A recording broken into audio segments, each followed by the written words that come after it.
And here we go.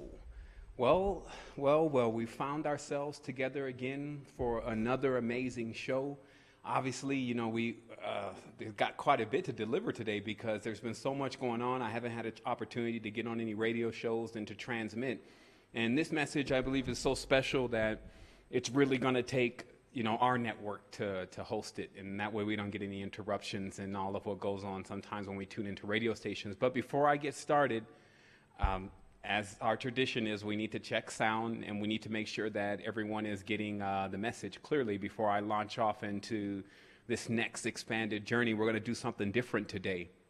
So let me see. I'm looking for a person to confirm that they can actually hear me. And then once I get that, then we'll go ahead and get started.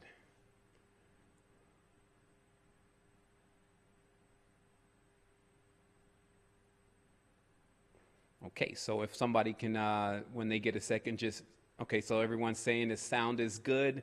Also, if the sound is low, do let me know because we can turn up things, but you should also be able to adjust your volume and that allow you to also hear it loud and clear. Okay, so we got enough confirmations that we're coming through loud and clear. And here we go. So, today is, it's been an amazing journey for me, just all the way around. Like, I've really got an opportunity to really see exactly how far I can really go and how much I can really push. And I have yet to really find a limitation when we continuously stay steadfast in this and really stay sincere about our original goal, which is what happens after you die.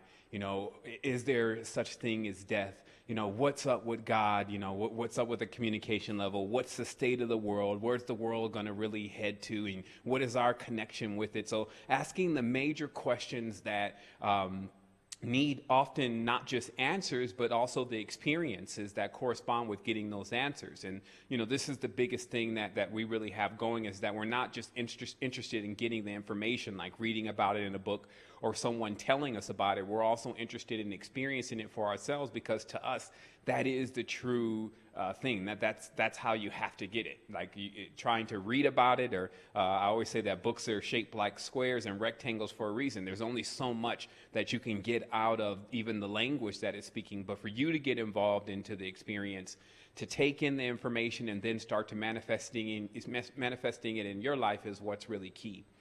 So what I'm going to do today is I'm going to work with something that I personally have a bit of trouble with at times, and that's just getting in front of this camera and actually staying clear and focused enough to transmit the message. And it's really easy for me to do that on radio, more so than the camera. So what I'm going to do is today we're going to put some visuals, just some random visuals over the conversation.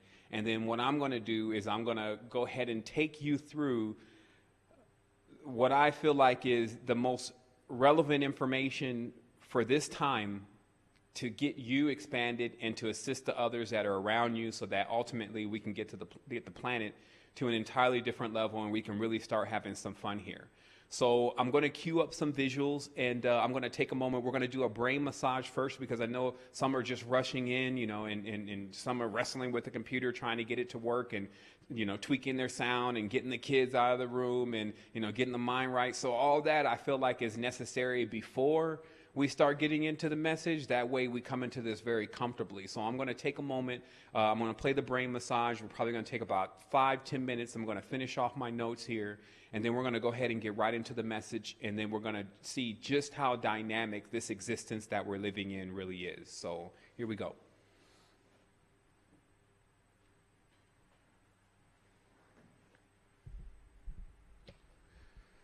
Okay. So let me just tune up some things. I'll keep the audio going.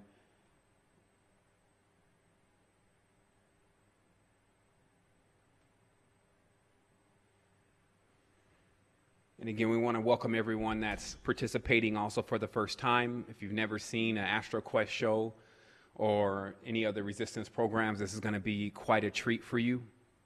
It's going to allow you to be able to really sort things out in your life about where you need to be going in all of this, not so much as just everyone else, because you'll find after a while that when you perfect your own environment and you perfect your own DNA, then what goes on around you begins to respond because you step into the position of a creator. And the only way that we're going to be able to really shape, form, and fashion some of the major absolutes in the reality, such as gravity, is if we step into that position. Other than that, we'll always be receivers or always be taking input versus learning how to do both, which is input and output. So the first thing I really want to start off with today is I want to start off with talking about tech. Okay, and I'm going to have to turn my screen off really briefly just so that, I'm not using up extra bandwidth here. But let's talk about what the word tech really means and what tech is really about. And what I've been able to sync this word to is in Aztec. is I've been able to sync it to the knowledge and the information that is available across the cosmos, emitting from the energies that all spawned into this space after what we're calling the Big Bang, which for me is definitely more sexual than it is about just particles colliding together and squiggly lines and numbers on the chalkboard. And so after this point, each entity that was created in the bang of the division contained a chunk of information, a chunk of data, a chunk of the DNA, if you may. And then what happens is as we're spread across time, until we can access all of those chunks of information, we personally, as a species, as a race, as limitless even, will have a hard time getting back to the point of origin, or as I always call, forward to the point of origin, because time is obviously a circle or a loop. So getting to that point of origin, we find the instructions in everyday life. That if we didn't spend so much time looking into the next theoretical theories and the unknown, and looking more into the known, we would have found it already, because it exists within the magical part of our creation. And this is how we get into the world anyway. They always tell you, as above, so below. There's nothing new under the sun, that it's repetition, that it's going to repeat. And they tell you that, but they never latch on to, well, that means that whatever the initial major act was, it's just continuing ad infinitum. And so this major act is what they like to call the Big Bang, and what we like to call conception, inception, etc. Our birth into physical, spiritual, and mental realities. So each of these spiritual, mental, physical realities contain information. They contain experiences. They contain not just poof, like it just arrives, but complex codes, algorithms that give it expression and give it life as it is, define it. So that lets us know that if we're looking to redefine ourselves, even get rid of definitions altogether, then all we need to do is go back into the framework of who we are, how we got here, how we're designed, and start taking it step by step by step, fast forwarding it into what we're calling thousands of years, hundreds of thousands, millions of years into the future, in order to connect the dots, to connect two worlds, okay? Because there would be the world of what you don't know, all of the experiences that you're yet to gain, and then there is where you are now. So closing that gap in between is about bridging, and that's what I see tech as. Tech is a bridge, a way to get you to another state of consciousness ad infinitum. That you can, by going through one system of learning, one system of experiencing to another, eventually find your way back to the point, or forward to the point of origin. So let's talk about why the point of origin is even important. And it's because that the greatest thinkers in our world, I'm talking about thousands and thousands of years ago, came across a situation where they started to realize that time was going to be a problem. That time, which is connected to gravity and connected to space as being an absolute, doesn't really care who you are. It acts on butterflies, it acts on humans, it acts on birds, it acts on everything.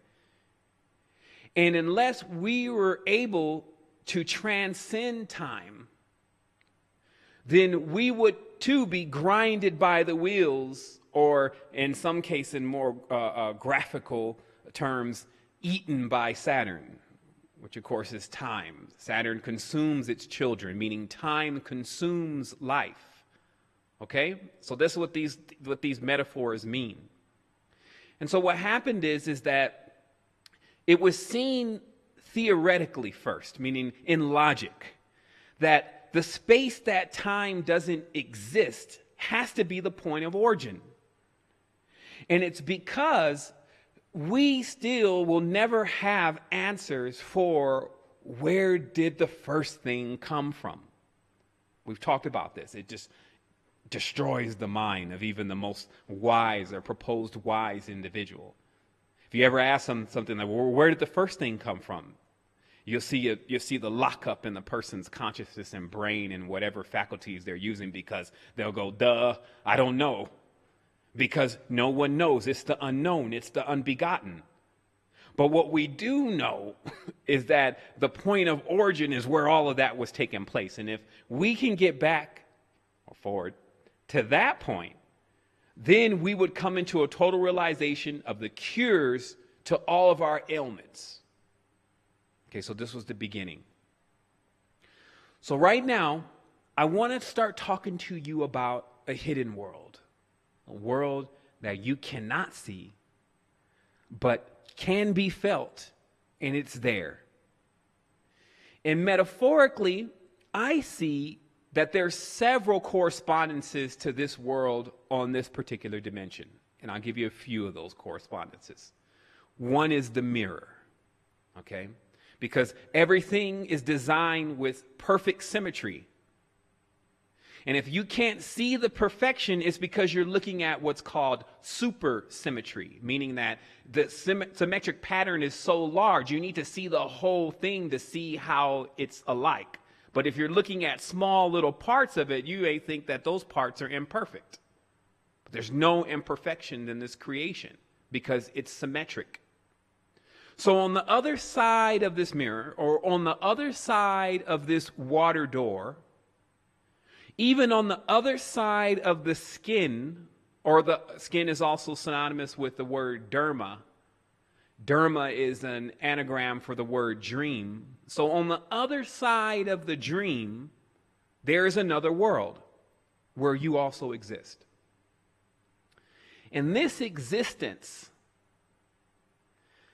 is so key to you realizing and to be able to anchor to. It is actually your source of power and energy. And the further that you get away from it, the less energy you will really have, and the less recollection of who you really are you will really have. You still have a thin cord tying you to the point of origin that when you choose and when you decide to have the courage and to brave it, that you can transcend yourself back to the original point, collect your lot, collect all your information, collect the power that is associated with knowing who you are, and then return into this particular space and deliver that to others who can also do the same thing. So let's talk a little bit about this, though. Let's talk about this womb, okay, which is where you begin. And let me pause that a little bit here. The womb, aka triple blackness. Okay, when you read the ancient texts, when they attempted to define the point of origin, they said it was in triple blackness. And the only thing that really reminds me of that is actually the depth of the ocean on our planet. Like right away, instinctually, when I say define triple blackness, I say it's the depth of the ocean. Super dark. If you've ever been in a cave or you've been spelunking, you realize the darkness is on a whole nother level. It's like it's penetrating you. But today, what I want everyone to do is to come out of the body truly and attempt to define what it is that I'm translating to you outside of human interpretations. And let me give you an example of this.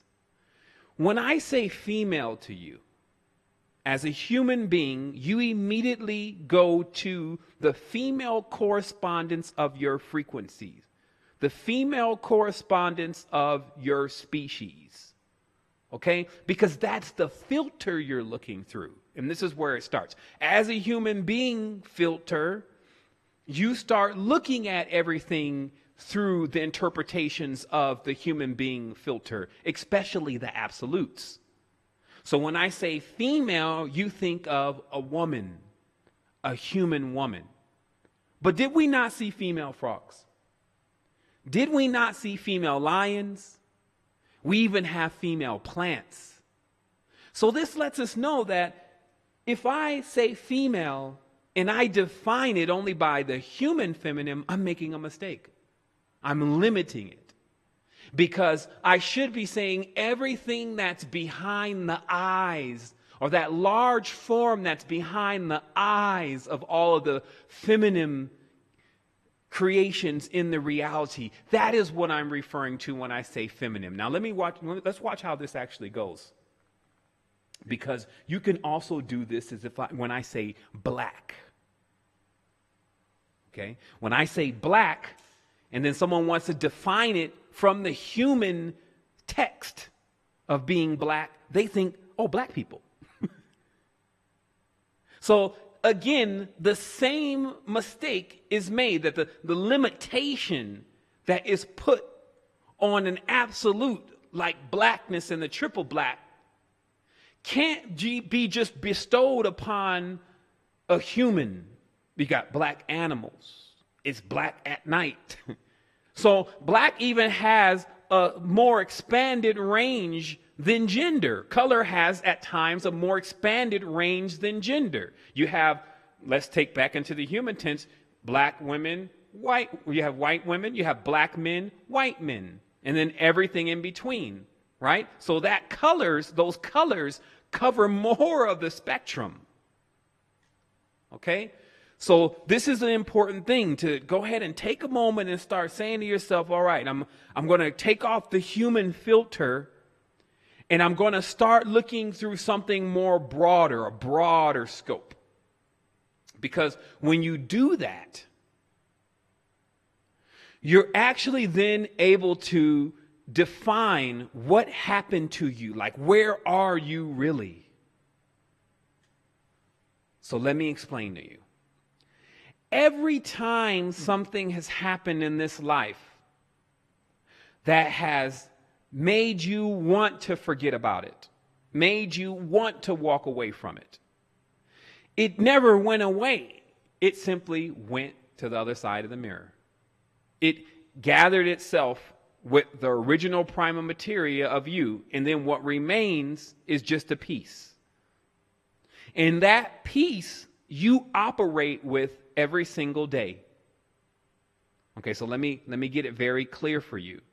Humans' connection to phi, or what they call the pie, piece of the pie, okay, is their selection of certain integers of what they want to be. Not everything. Everything really needs more than an adept to handle. Everything could be quite overwhelming. So when we choose what part we want to be in everything, now we become a part of the piece of the pie. That's how physical realities begin. That's the division itself. That's the Big Bang itself. It's the androgynon, if you may, deciding that it wants to birth a specific part of itself. So in this reality, we see all of this life. We see these birds, we see these cows, we see other humans, we see all these different things. But somehow, in the most acclaimed dogmatic traditions, they say that God is actually somewhere else. That God is in space, that God's in heaven, in his heaven, and maybe the first heaven, and God was here a while ago. He was walking around, then he left.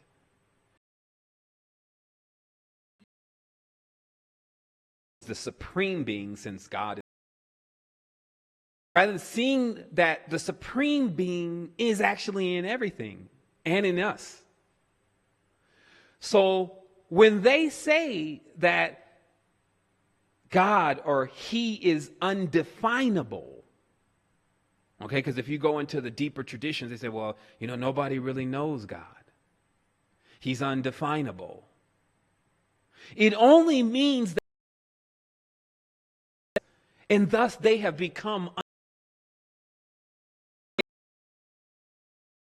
they don't know themselves, because they would then realize, if they came into the kind of knowledge that you already have, that you are that. And the only thing that is left between you and higher magnitudes of your greatness is your choice and the diligence that you have to pursue this, to not be daunted by the other reflections that are lost, looking and bouncing back and forward with themselves in the mirror, thinking that that's really them, taking their name, even the westernized names that are in a box, the Jameses, the Lukes, the Johns, the Michaels, rather than the Atun Nefer Ra the names that actually have deeper meaning, the names that actually say and define greatness, the names that give you a reference point or a mentor in your consciousness that is present with you at all times as the bar that you should hit.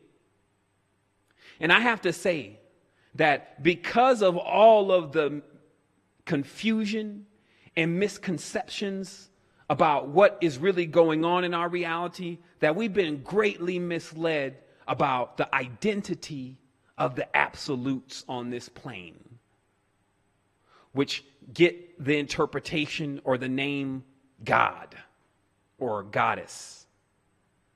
When truly, if you're talking about an absolute like time, absolutes like water, absolutes like space, absolutes like gravity, that act on everything, then you would have to come out of the human scope or out of the human eye, seeing this being with the centaur and standing there with the muscular build like he's been at the gym all day, and that as your creator, when you haven't even been created.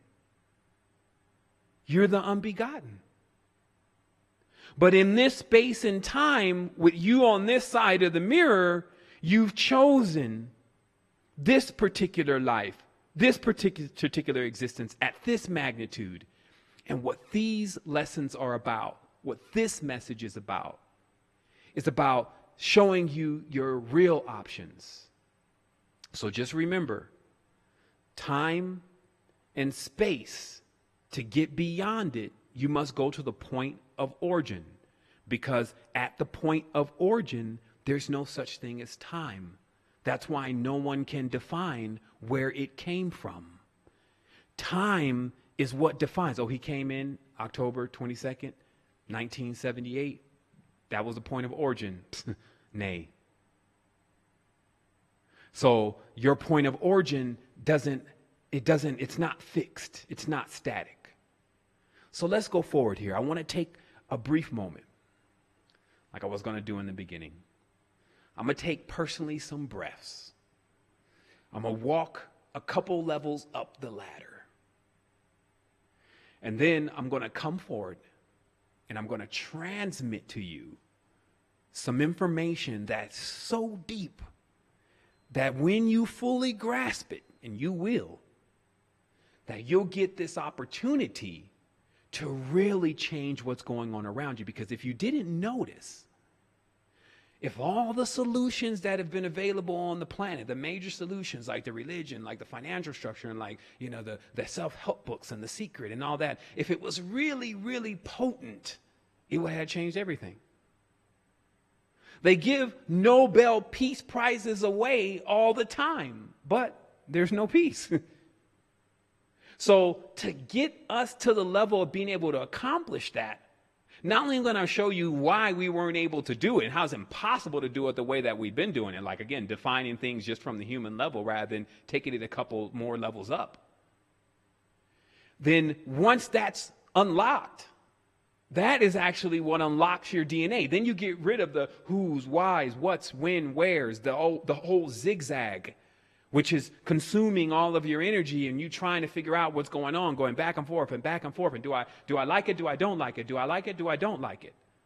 Right? Consuming all the energy rather than actually reaching an absolute yourself so that you can get to the door, open that door, and then have the courage to be able to walk through it. So let's take a moment.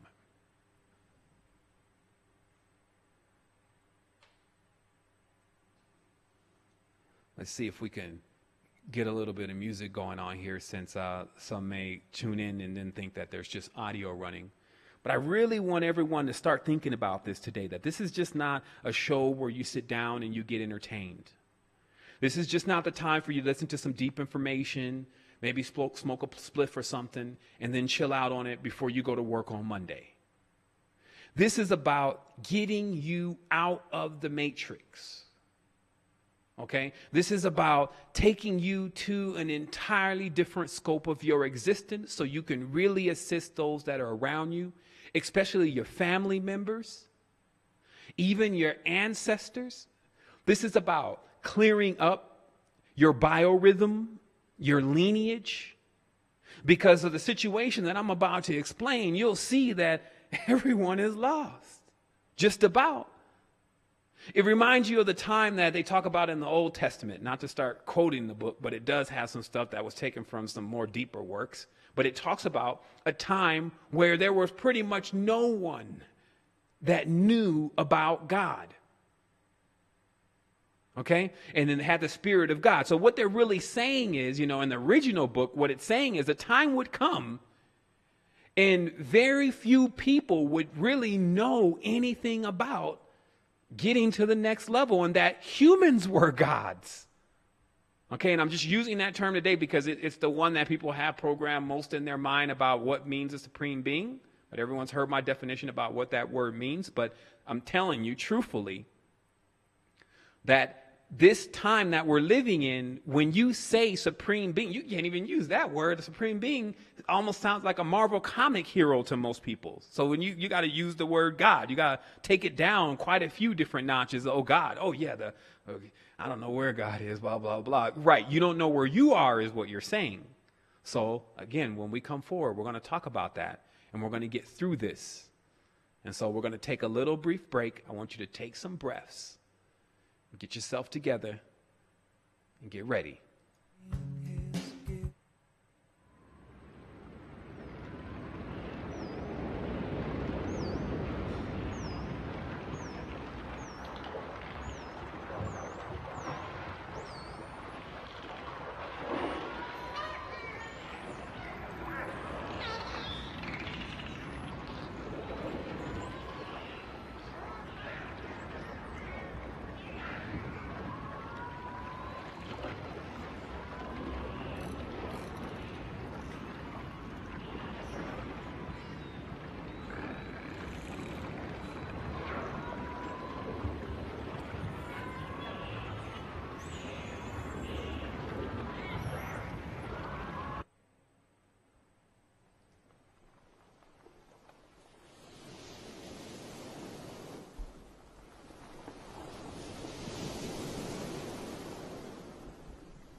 Okay.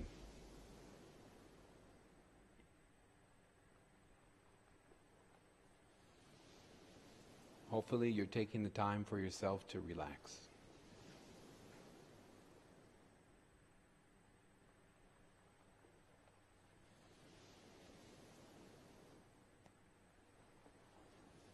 Right now in the moment, there's nowhere to get to.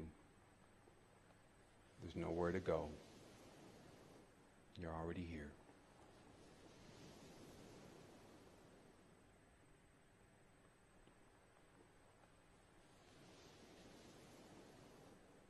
See, when you truly care about someone and you truly care about something,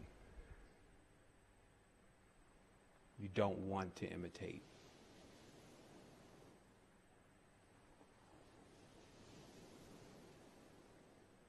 You want to be original.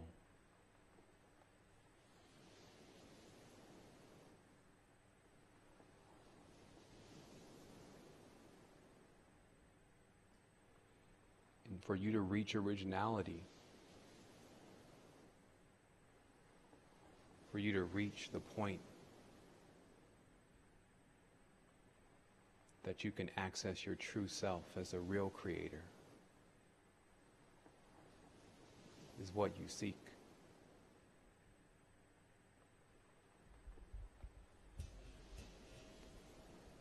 And accessing yourself as a real creator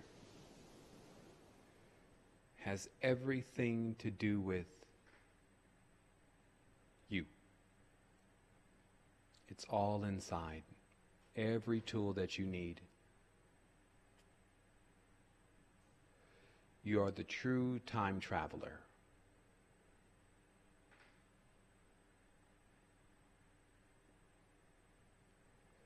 When you think of the place that you want to go, you arrive there.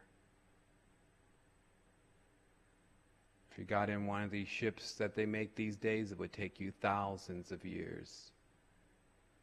Thousands, if not millions of hours of work in the system creating currency to be able to have the opportunity to be put in cryostasis and frozen. Hope that went well. Hope no meteor hit the ship before you got there.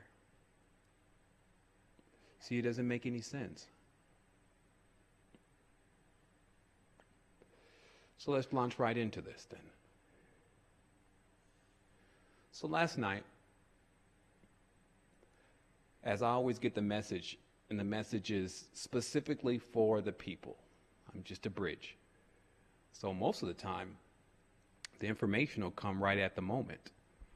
That way it has no opportunity to get hacked or put through a filter. So I slept on these thoughts about what I saw in a movie that was about CERN, the Hadron Collider. You know, a lot of the conspiracy theorists have already seemed to peg CERN as, you know, the beginning of the end, in a sense, the Armageddon device, and, you know, all of the fear-based programming which doesn't allow you to see the truth. It's all biased. Because all of what they even speak of is already occurring. The end is already apparent for many people that are around the world. They're starving to death. Armageddon is already happening. There's people in war, people fighting. So, when we really, really start to look into this, what we find is that there's a deeper message and a deeper level of knowledge that was available when you really examine what happened in that billion-dollar facility. You want to take a moment to go and find some videos on it. And just see how hundreds of thousands of parts were commissioned across the world of our elements. That the finest craftsmen and engineers were put together, all on an external level for something that went by most part with the masses unnoticed. I'm going to take you a lot more deeper into what happened at CERN. See, the individuals that are behind it, which are really frequencies. Let's start talking frequencies. Let's get it out of the human spectrum. Because you'll see at times archaic or archetypical people that look like they're the representatives of their entire race. Like, can you not see, especially with, let's say, the Ethiopian, the appearance in the eyes, the type of hair, the curl of the hair that defines the family? So you can even see when those genes carry over, and then the Greeks had the same kind of droopy eyes and the curly hair, right? So in each culture, you have families, and then you have the chiefs or the representatives of that family, the one who's carrying most of the biorhythm, whether they know it or not. And I watched through the videos. They said they had 100 different races from around the world participating. The top, their scientists, their physicists, what they think is the top. There was no spiritual department, by the way. And it's because the act of what was going on in CERN was to attempt to externally find what we already know about internally. Because the only thing that can bring you to the point before the Big Bang is the womb itself. The womb is the location of that point. And so this is already witnessed within the divine feminine. But if you need to get a little bit more in depth about understanding how powerful we really are, you'll look at the geometry of the device. You'll see it configured itself into a double cube, which reveals a third cube,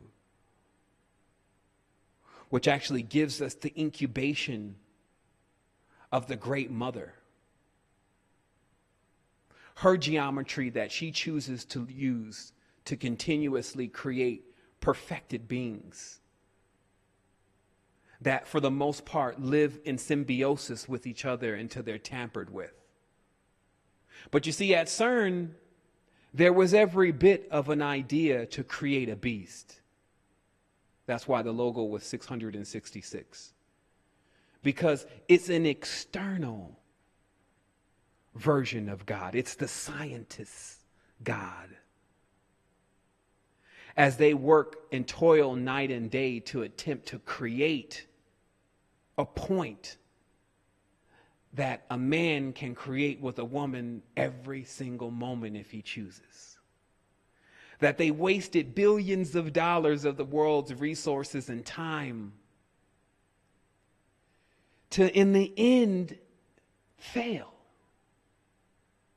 And watch the machine start falling apart.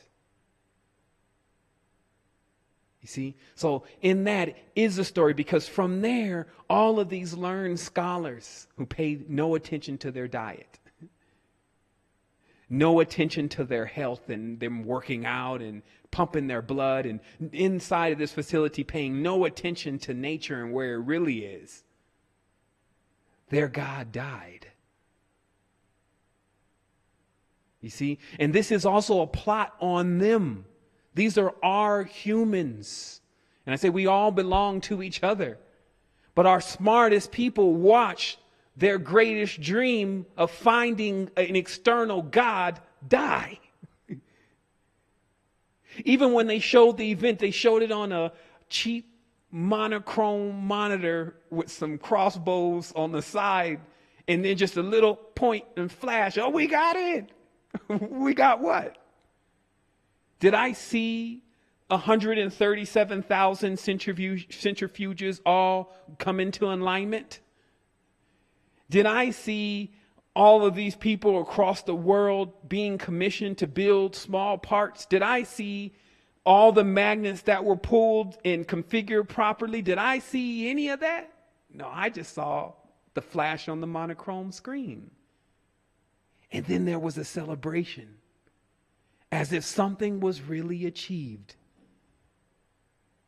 When I saw that, I said, oh my goodness, they've become death, destroyer of worlds.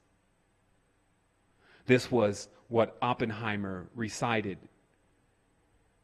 during the ignition of the first atomic bomb. He quotes the Bhagavad Gita. Also, outside of CERN, there is a statue of Shiva. So it starts to make you wonder, as we go back a little bit more in history, why is there a continuous reference to the entities and the devas from what was then the Persian Empire? And what really occurred in our history? And does it have something to do with us? Well, of course it does. It has everything to do with us. It has everything to do with how we'll live now and how we'll live in the future if we choose to incarnate into physical realities. Because these are the tales of the time loop. These are the time where man and woman continuously repeat themselves, because that's what time is. Time is a repeat. So if you're getting tired of seeing this, then you need to understand exactly what kind of construct you're in. You need to understand how a supreme being really moves. So remember, your life is in here. It's your energy being wasted. So how serious you take this, how committed you are to yourself, is the most important, because what is here will take your time and it will take your energy. And what will be left is a demineralized, non-creative, repetitious void of nothingness. So true life is really what you have, but it's ignored by the entreating of an external force. So let's take a moment here. Let's really start to think about what our planet has gotten itself into and what's steering our planet. So let me give you a few details here. Let's take some time here. Let me switch clips and talk about some details. So this is how it works. See, everything on the planet has a specific frequency. It's behind the decimal point, how specific it can be.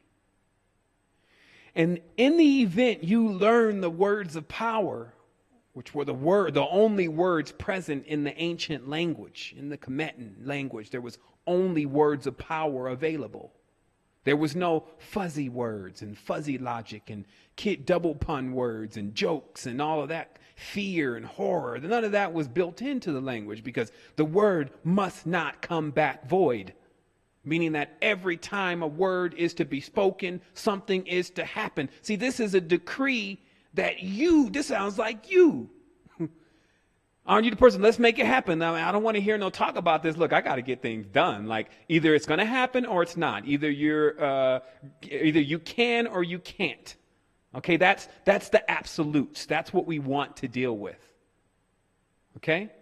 Now let me enlarge in my notes here real quick, so I'm not straining the super eyes. So the frequency is what. And I have to use they quite a few times in this conversation today, because they is those who are not vibing on your frequency.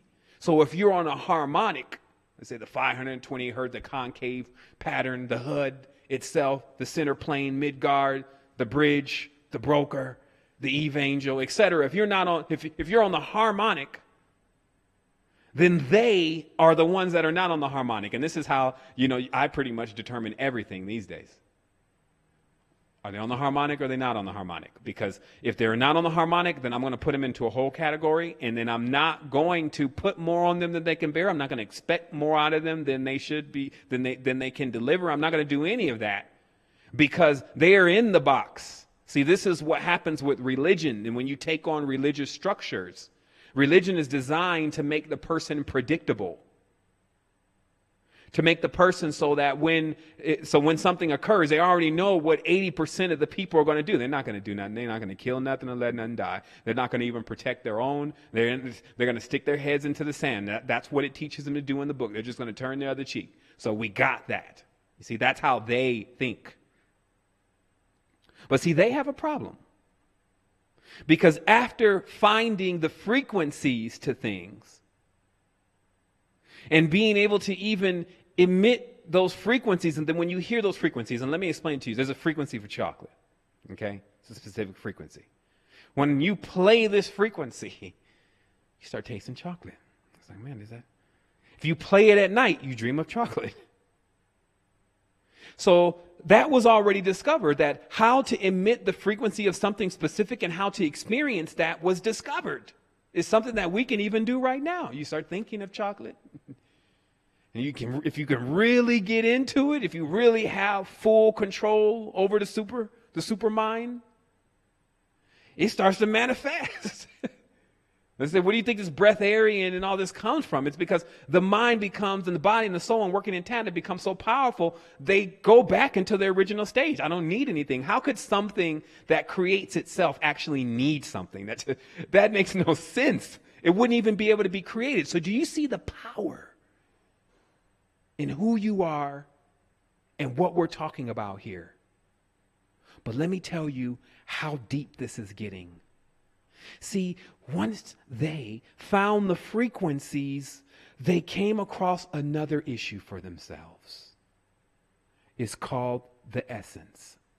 See, this is why they can't build this world with no real people in it and nothing but robots that do what they tell them to do. See, there's a good chunk of those kind of human robots, or androids as I call them, running around right now on the 0M1 waiting for input. Yes, sir, master. Yes, sir. What time? I'll be back tomorrow.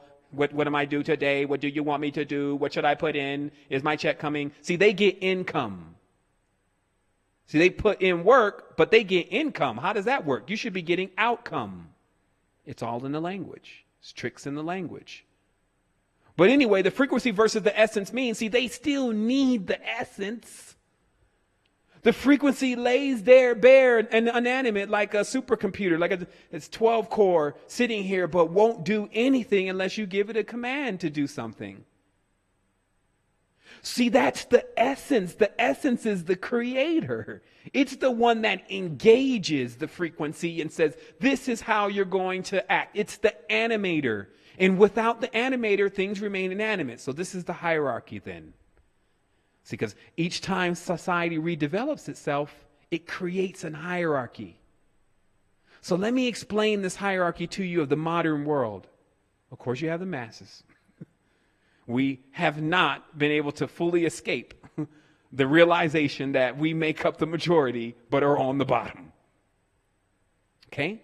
And then slightly above that, you got your small business owner. This is the one that decides they're going to make their way out into entrepreneurship and work their hair till it turns gray for a lottery ticket that their company will actually become the top company in the world. Right? Working hard all night. It's nothing like being your own boss. The next one up from that is the big company owners. Right? That were just bequeath really the position. Buy up all of the small businesses after they've worked all their lives to build something. And then they work a bit less. Or sometimes actually they work a lot more. But they get more current. They get more money. Okay, so notice two integers here, the position and the current. See money as the integer to gauge the current. Next one up. The athlete.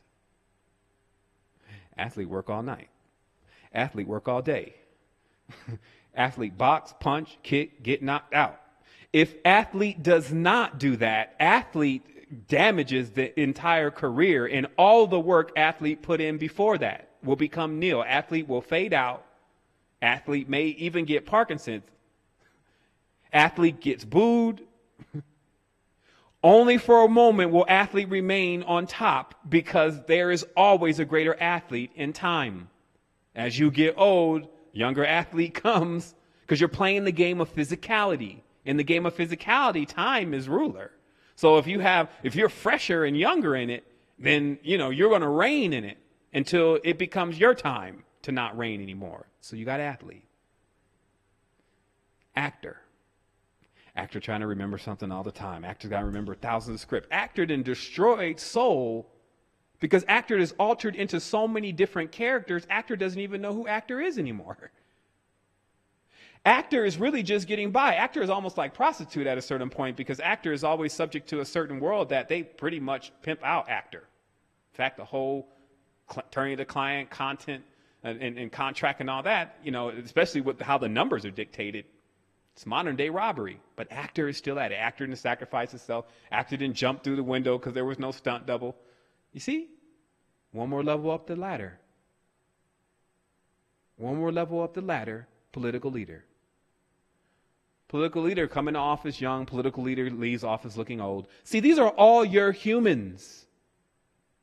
If you step out of the human filter, you realize, these are all my people. All my people, the best of us. The J Electronicas, where do they go? Like, they get sucked into something, and then it harnesses them if they're not powerful enough. So remember, sometimes people say, well, be glad you didn't make it. Exactly. Be glad you didn't make it before you get this level of knowledge and information, so you'll know how to steer your course.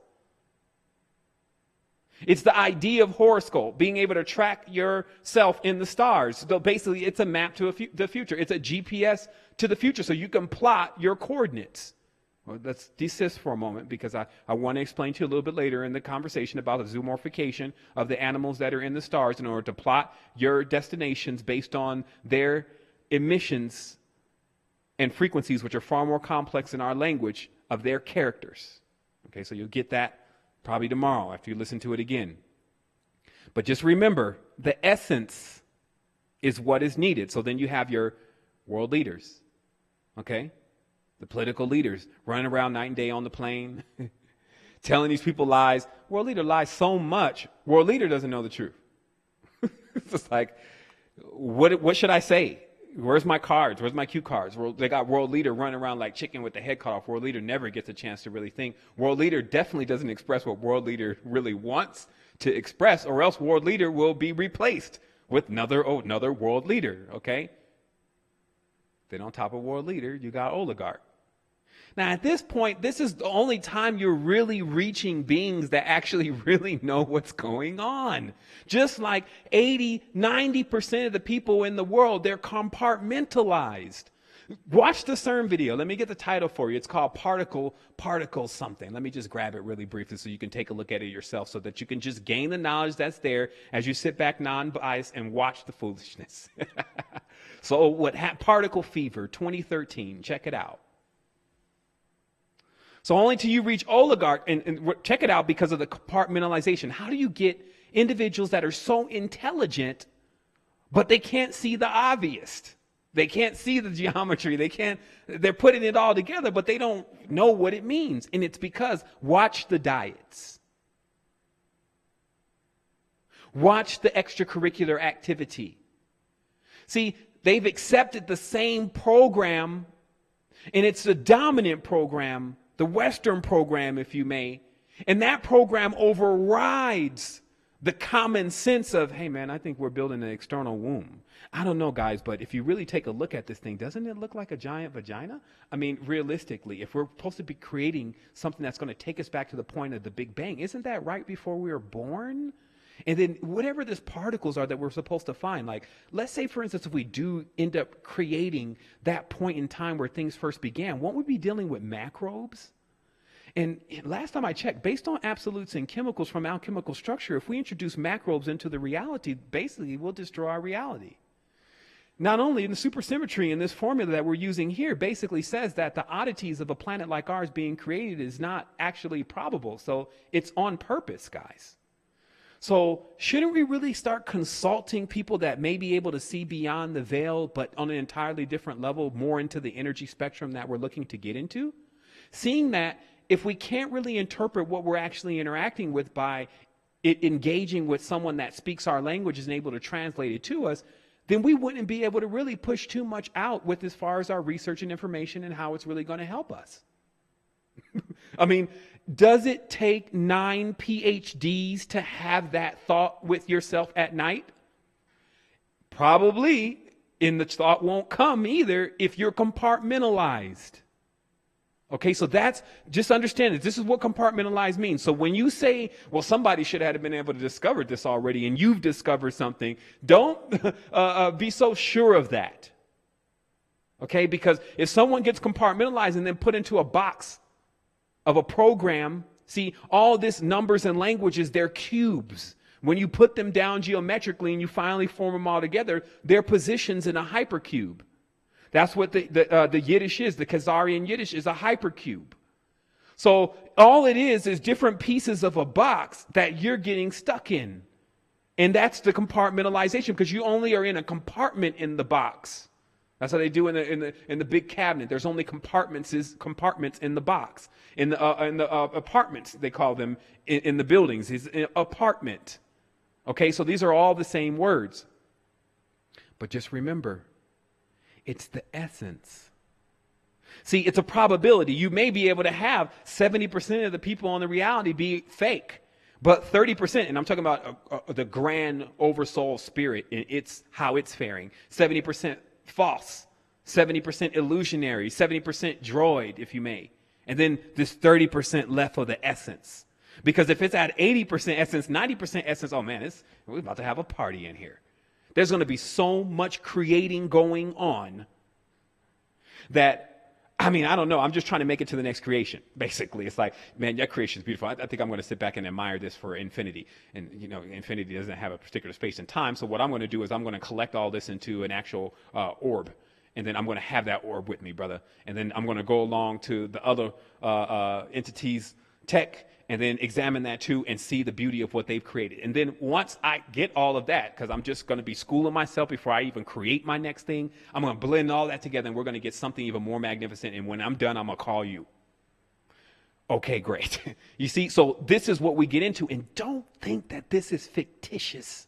See, even the little bit of the doubt, it's the limitless. You can do things that are not even supposed to be done. You're looking at a world where they're always doing things that they're not supposed to be doing, meaning that you're not supposed to eat. You're not supposed to remanufacture the corn and then eat it. That's what kind of world we're living in. So what I'm saying is that your ideas of flight, of connecting with multiple parts of yourselves and bringing them all together, all that stuff, that's doable. But here's what you got to do. There's these areas and they're called the buffer zones. See what the buffer zones function as. Let me give you a couple analogies of the buffer zone. Like if you open up your fingers and you see that little gristle in between that holds the web, that web together, that's the buffer zone. Okay, the buffer zone is basically a space of thick ether. It's kind of like snot. That's the only way to really explain it. And it separates the spaces. And the reason why it does that is because it keeps things compartmentalized also. It keeps the continuum from becoming a continuum. It keeps the death on the other side. So like when mom dies, she goes on the other side. And the only way to see mom again is that somehow you need to penetrate that ether. Now, see, when you try to look through it, so this is what you do in the dream. You use this scope and you try to look through it. And because, like I said, it's more like, it's not like clear like a mirror. It's more like, you know, it has a, let me see, I'm kind of coming up with a more eloquent word. But it has a saliva kind of look to it. It's like the smoke that you see coming up from the street when it's hot in the day and the oil is burning off, the vapor. Okay, that's the ether, and it's thick.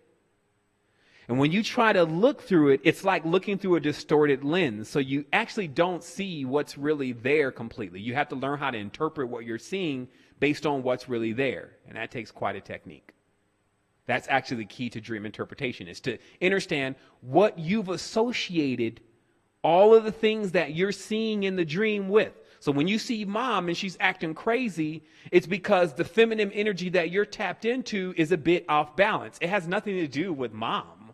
But because you've designated mom as the physical energy, I'm talking about your physical mother, as the physical energy of the feminine, then that's what you see her as, because you have to see through the human filter. You get it? So all the dreams come through the human filter. They come as a chair. What is a chair? It's support. It's support while you're relaxing. So that's another level of a metaphor of what's in the reality. So if you see something in the room and it's just a chair, what you're really seeing in the dream is a support to while you can take a break.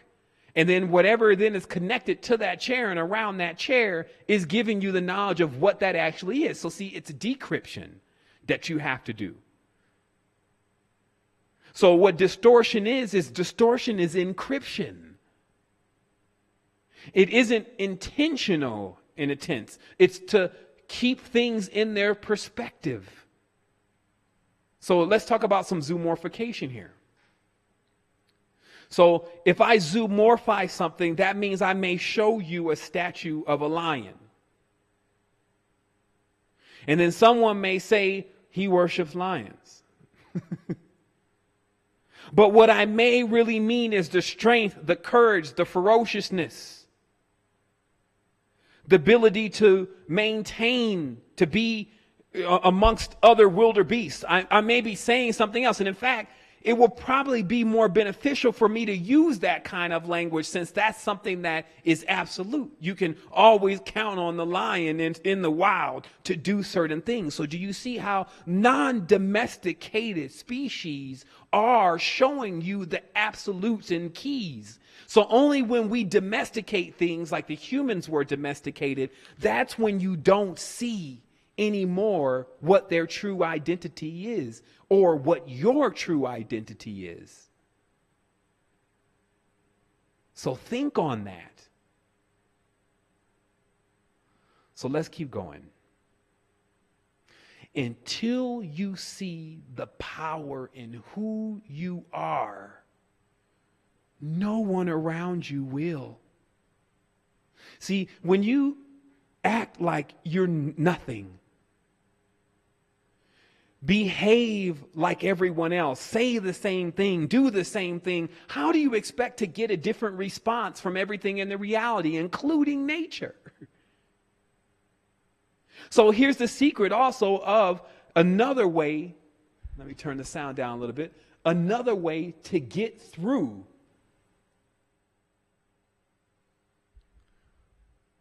that veil. And this is the area that we're talking about that separates the dimensions. How you get through, how you pierce through it.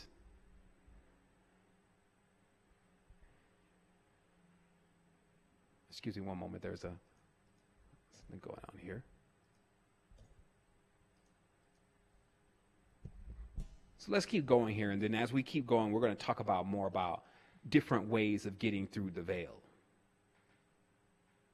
But before we talk about that, I want to talk about just very briefly how the future of this planet is really planned for everyone to make up some kind of job of entertainment. That all the technical people are really being put away. That all of what you would do with taking something apart and putting it together and all of that, that's going to be a thing of the past. They're phasing those people out now. And the reason for this is because if you really think about it, if there are people who think that they're the rulers, the only thing they want you to do is really entertain them. It's not about the money or anything. The money is fake. So how well you can tap dance and backflip and run this ball and sing these notes and all of this, that's going to be the jobs of the future right now. If we let the reality to continue to go in the direction that it's going, because we already defined it. The modern hierarchy of currency is even itself being re-engineered. And this is because, see, 40, 50 years ago, almost 60 years ago, when Hollywood began, it was actually set up by Aleister Crowley. Many people don't even know that, but you have to go and check it out, that when Hollywood was created, it was done by the Golden Dawn, OTO, and Crowley. So it was designed to be a massive super ritual going on, but also a hub for this new job of the future as entertainers, people basically who distract the masses. And then the other component that they also installed at the same time was in Las Vegas, or it became Las Vegas.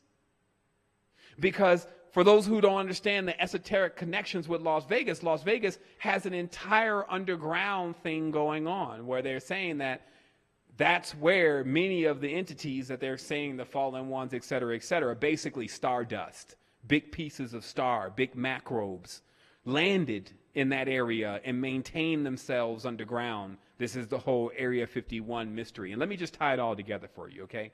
So what were they really doing? When you go back to the whole Crowleyan stuff, because it becomes important in this modern time because it is the strongest current of esoteric, dark, occult knowledge, whatever you want to call it, passing through everything. All the rituals that you see conducted on TV are Crowleyan rituals or OTO, Golden Dawn rituals. And it's because the communication that these people made, what they were looking to communicate with, out of all of the laws and the acts of nature, also known as the Neteru, the only one they sought after to engage with was Sat, or Set, the Setian beast, etc. This was basically the embodiment of death, the embodiment of also protection. So it's also kind of fits because if someone is always trying to defeat somebody or go to war or all about destroying things, then they're only going to identify with the forces of nature that do that. And the embodiment, now here comes the secret. The embodiment of that particular entity was known as a gray. Okay? And it was a gray because this particular terminology means something specific. And let me show you what it is. What color do you get when you put white and black together? Gray. So what this means is that in the realm of absolutes, black and white, what you find in the gray area is a mixture of those two. Now, the gray is not an absolute, meaning that it's not an authority. It's a combination of two and multiple different authorities. And the reason why you have to understand it this way is because that gray alien, which I do have pictures of them actually worshiping, was the hyperdimensional entity that actually stepped forward and gave them the instructions of how to create the Hollywoods, how to create the Las Vegases. And not only that, also how to create the cities. Cities is a Hindu word for power. Okay? It's a Sanskrit word, for power. Okay? So how do you create the powers? Well, first of all, you need the center of a vortex. We'll call that downtown because that's the magnetic pull. The next thing we'll need to do is we'll need to find the central avenue, meaning that we need to find the center point of the ley line that pulls down. Once we find it, we need to put an obelisk there because once we mark the obelisk, then we can amplify or spray the program for miles and miles and miles. We'll basically hack the grid. This is what is going on in these meetings and conversations that took place a long time ago about how to re-rig the as below nature of what's above. So instead of us knowing about all the stars in the sky, and we've talked about this on other shows, but specific coordinates were highlighted. And those coordinates are like programs for a person to become like this. And you'll go through Spica, and then you'll hit Draco. Once you hit Draco, you'll hit the tip of Orion. When you come out of Orion, we'll fling you right into Venus. Venus will then spawn you right through the moon on the Earth, and you'll be like this. Because before, the great ancestors were utilizing the same principles to infuse their creations with all the essences of what came from the sky in the proper weights and measures, the true chemistry or the true alchemy, meaning that you need to know the weights and measures of the emissions coming from the stars so that you don't put too much. This is not a witch's cauldron where you just dumping bottles in and you may, oops, I spilled a little bit too much of that. Oh, that's going to come out like, no, this is perfection. So with the perfection and the calculation of the stars, the interpretation of the zoomorphication of the entities that reside within them, that should never be seen as only something on a physical level, but do act out in their shadows as in physicality, that the right blend would get you something. So the program and the hacking that's gone on in this reality is the cities that you see like New York, aka the Big Apple, aka the Big Pentagram. So you see the phi-based geometry. Okay, and then you see the phi-based geometry, turned upside down as people confuse north for south. You see within the days of the week, let me show you this, just very simple, okay? Let me show you how to make this all very simple for yourself sometimes when you're trying to figure this all out. But remember, it goes on forever and it's quite entertaining once you're not a subject or a victim of it, but just analyzing your experiences. What are the 2 days of the week that you feel like that everything is really, it's time to really do your thing? Like this is the days that you've been waiting for. Wait for it. Friday and Saturday. There will only be maybe 5% of the people, and they may choose Sunday, 5% of the people that actually think that any other day of the week is actually going to be more crunk, more beneficial for you, about to bring some kind of party, about to bring some kind of happiness, about to bring some kind of something. Friday and Saturday. Why? Why not Monday and Tuesday? Somebody said, well, because we work. So why did we choose Monday and Tuesday to work? See, I won't boil your brain with this, but it's because Friday and Saturday are Venus and Saturn. So when you hook life with death, that's the two extremes. Those are the absolutes.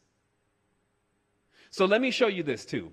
So, because the absolutes will always be the most popular. That's why when in the Masonic Lodge, there's a black and white checkered floor, right? The meditation is when you're looking at the checkered pattern, if you can merge the black with the white, you'll see a void. Basically, they'll both disappear because they canceled them out.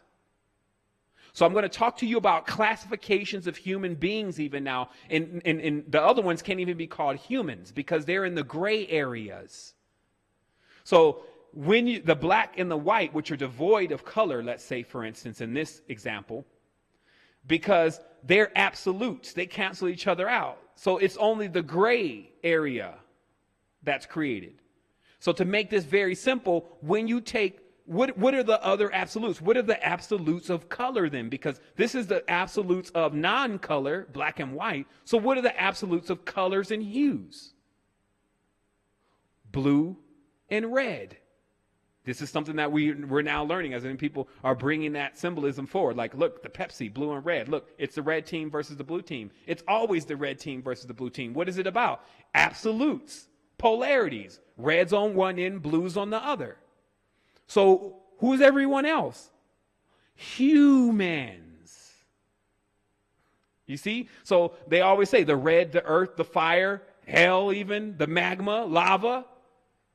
Go up, blue, star, sky, red and blue. Two absolutes. So when you're sandwiched then between two absolutes, because even I guess the gray has a plight here. Actually, the gray is the human in the future on a timeline where the world was completely decaying. It's like the moon. It's like a world where the moon looks like it's decayed versus the moon looking like it's a whole nother world that's also flourishing. Hear what I'm saying?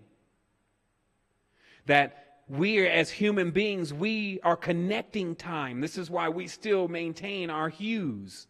We're holding this from red to blue, and we're the bridge. We're linked through genealogy and through families to hold up the entire spectrum and attempt to not become assimilated to the point where we become gray.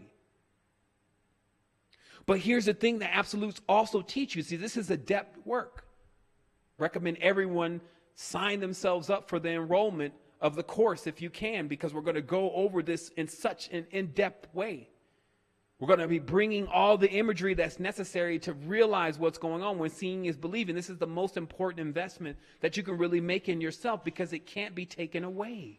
Knowledge can't be taken away. Remember, I used to always talk about that. If I used to think things like when I was younger, maybe I'll just go and get one of these PhDs and then rack up all these student debts and then go move to another country where they don't even work on the same credit system, and then, just do my doctor thing there, especially since I have a PhD from the U.S. See, that's thinking outside of the box, not burying yourself in the debt. They can't come and take the knowledge, burying yourself in the debt. Okay, so here's what I'm saying then. That you have to be a lot more smarter and a lot more equipped about what's going on. And you have all sorts of examples. Friday and Saturday, Venus and Saturn, life and death, 5 and 6. Lux, which is Lucifer, versus Dar, which is the land of Nod, and the place of Dar was where Cain went. That's the darkness. That's the Saturnalian principle, the base pillar, death, the end, the void, right? But see, here's the thing about absolutes that you need to understand.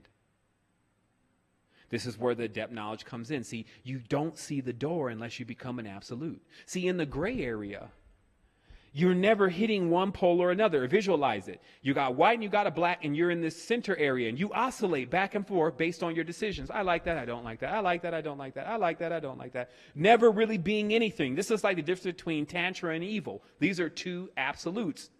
See, most people find that they can't be evil. Like when they try to even cut something up, if they ever went that far, and they try to sit down and do the ritual, they're just getting scared and all this. Like, what is this all going to bring? I mean, this couldn't be good. I don't know about this. From what I learned last night when I saw on TV, I don't think this is. So very few people can go and be evil. That makes up a small percentage of individuals on the world, because that is an untapped force. It's being tapped into now, and it's almost become to the point where it's overriding. Well, I don't know if almost, but almost, because you still see life all around you, right? It's not dark yet. You still get food on your table. You still get water, right? So light is still prevailing in that tense. Life is still prevailing in that tense. So realize then that in these absolutes also lie a mystery. And that mystery is that if you can reach an absolute, you will immediately be at the door of truth. You will be at the point where this is real. For any of those that have been in that kind of experience, this is real, this is scary, this is weird. Or I'm elated, this is, oh my goodness, I'm even having a hard time containing, I think I'm coming out of my body. You see, these are two absolutes. And that's why they're often depicted as Tantra. Tantra is the ability to actually have communion with yourself. The return home. This is turning yourself on. Basically, you're motivated by yourself. That's Tantra. The human interpretation of Tantra is the attempt to do that with a physical person, which can be useful as a training exercise, but ultimately you must do it with yourself. Okay? But then on the other pole, the diametric opposition is pure evil. Like, it doesn't want to make love. So there's that, I'm a lover, not a fighter. So those are the two absolutes. See, if you can find the absolutes, then it's easier for you to choose the path that you want to take to get to the real deal. But until you get to the real deal, you'll stay in the hue. You'll stay in the gray area. And then you'll be tossed about. That's why I said you'll be lukewarm. You know, how I wish you were one or another. I wish you were hot or cold. Because that way you would actually see what's really happening. And then from that point, it would change you. Okay? And it would change you because you would have found the door to the connection to yourself. The you on the other side. The one that you're scared of. Like if you do a meditation, you look in the mirror for a while. Start looking in the mirror. And then you focus each eye on each eye. Rather than letting two eyes look into one eye. You focus one eye on another eye. And again, during the courses, all these kind of techniques, we'll demo them out. We'll show the videos. We'll do everything to get you in the know about exactly how to do it. One eye in the other eye. And you look for a while. Just a few minutes. As you start to look, you'll notice things begin to disappear. Then after a while, the only thing you can see is your eyes. Then a little bit longer, you'll start seeing that you'll feel this the temperature change in the room. And then if you're still there, because you can't lose your gaze. See, everything is about locking. Like you have to lock. You have to be sure. You can't turn away.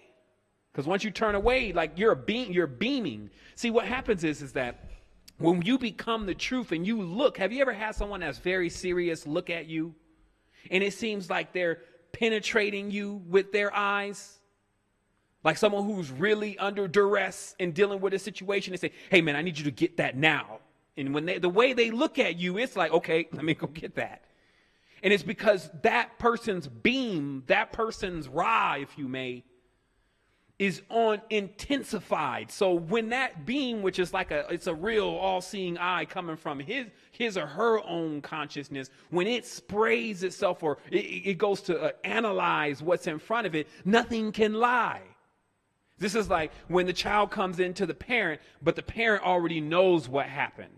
The child came in prepared to lie about it. Then when he come in the room or she comes in the room and she see the parent with a look on the face, and then the parent asks, what happened? The child starts to weigh, this is serious. If I lie, I'm probably definitely going to get a whooping. It's not like she knows what's going on. She definitely knows what's going on. You see, so when that beam is on, nothing can lie. So then what happens is when you look at yourself, because you're not really this flesh, so you need to start thinking about what's going to happen. You're going to see then nature's last imprint of you. Like last time you talked to nature, last time you connected with nature, this is what you were. And some people will be surprised what they see. See, because nature doesn't lie. Nature doesn't have, it's like a parent lying to the child. Nature's not going to come at you with the Santa Claus story, with the Jesus story. Nature's going to say, look, here's where you are. Like, I'm a hadron collider. I emit God particles. I emit dark matter. So I don't have time to be playing with you. This is what you are. And so what happens though is that, see, that's when you now embrace yourself. See, because that part of you, while you're running around being fake, the part of you that's real is crying, in turmoil. It's like something being rejected, and it lives almost like infinitely because it doesn't live in time, in neglect. And it's your greatness. Your greatness is sad that you have not united with it. I mean, what's up with that? So let's recap very briefly how the greatness exists, because some people think that it's a lie. You tell them they're great. We're not great. There's only one that's great. It's like, yo, man, who programmed you? That's pretty cold program. There's only one that's great. There's only one that's worthy. Oh, my goodness. Where are we at? If there's only one that's worthy, it seems like there's going to be a lot of work that needs to be done. But let me recap on the 4 elements. Air.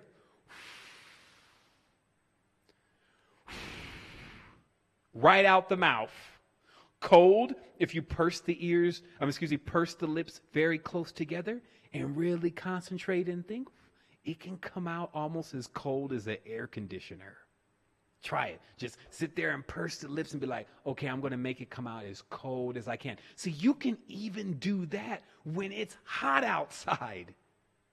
And then likewise, it can be super cold, right? And here you are. We all have done that as children in our hands, still even as adults. Even do a little owl noise with the hands, right? Little Indian noise with the hands, right? To warm things up. So you got air. Fire. Every time you start running, hustling, extracurricular activity, whatever, oh my goodness, it gets so cooked up, water starts to come off.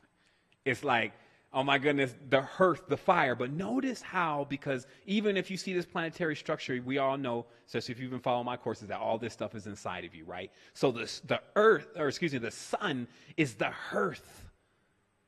It's deep inside of you and it's pulsing. It's making sure that it stays lit, right? And then when you start pumping that thing, it starts spraying more energy. So look how it works. Just as the sun in the sky is delivering all this energy to our planetary systems and to ours, if it becomes more amplified as the sun, it's going to give more of that energy, whether we can harness it or not. Like when you look at how big the earth is compared to how big the sun is, of course we can power the planet on just solar energy alone. But it's not about solar energy. It's about the energies that you're not seeing, that are not only powering the planet, but actually projecting everything that you're seeing here in real time, constantly refreshing, as it's called on the computer. So when you start working that and you start generating that fire, we've seen people like Dynamo Jack, Qigong masters, or those who transfer the Shakti, can set fire to things on an external level. Earth. See, the secret behind earth, once you get into the deeper works, is they actually say that earth is the excrement, but that was never meant in a negative way. That's why it was often symbolic of a calf or a cow. And it's because even the fertilization from the cow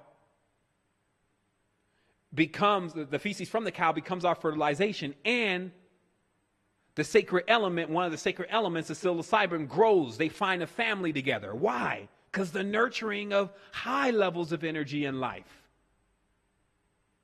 That's the earth. All of what we leave behind, even the breath, skin pieces, hair, bones, all of what we leave behind stack up more on Earth's layers of strata. So the acts of billions and billions and billions of years of all sorts of entities and creatures and biorhythms running around, and then leaving their earth part of themselves here, make up what we're standing on in the middle of nothing. Okay, so that's the earth. Water. Some may be over there crying right now. Just water going everywhere. You see, so we have this access to four major elements, the real absolute. So don't let anyone tell you that you're not powerful, that you don't have all of these abilities. But it's about the amplification, and its amplification comes from the connections. When the connections are made, it's like, man, it clicks. I get what he's saying. I get it. It's clicking. Those are the connections. So let's take a brief break here for a little bit. We're going to go ahead and take about 5 minutes, 10 minutes, just to refresh. When we come forward, we're going to be talking about some major stuff, just a few more things that are almost like common sense, but common sense ain't common. Then we're going to take some questions. So what I want you to do is I want you to open up a text folder on your computer, and I want you to type those questions in the text folder first, in the text file first. So that way, when it's time for you to enter them in, that they can be entered in like that, rather than, they're just being a continuous entering in. And also, I want people in the chat box to prepare themselves for that when it's question and answer time, to not type anything else beside the questions. So that way I can handle those questions accordingly, because many people do want to get the answers to their questions, and I want to handle that. So again, I'm going to take a brief moment here. I'm going to go and refresh myself, get some water, and then I'm going to come and I'm going to explain some things about, some deeper stuff. And then also I want everyone, if you can, to take the time to take a look at secretenergy.com/enroll, which you've seen on many of the banners, even the banner on my page, and to see how the courses are designed to give you a step-by-step of this kind of knowledge, because if some of this is going over your head today, or it's not a problem, because when you're learning something, that means you don't know it. Okay, so you can't expect to comprehend everything, but as you keep working on it, it'll get clearer and clearer, and all of us have experienced that. But if you're looking for a step-by-step methodical process that I'm using some of the best systems in the world to be able to accomplish, then that's what more of what you need is a curriculum.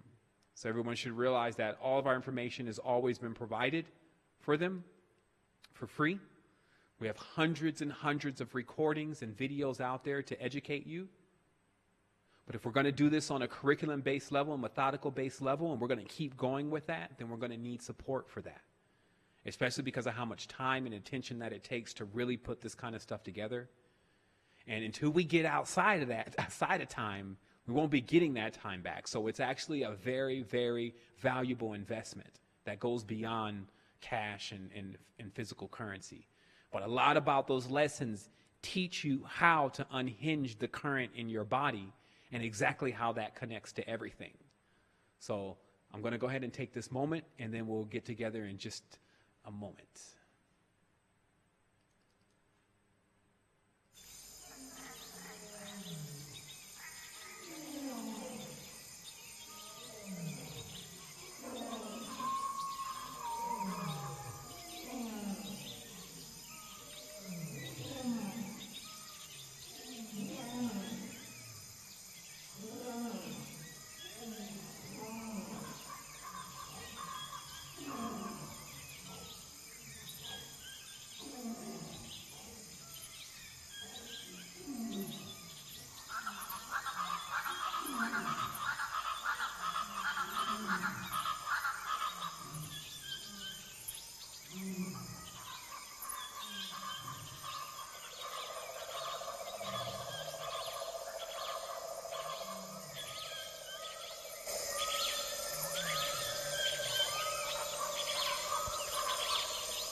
That's it.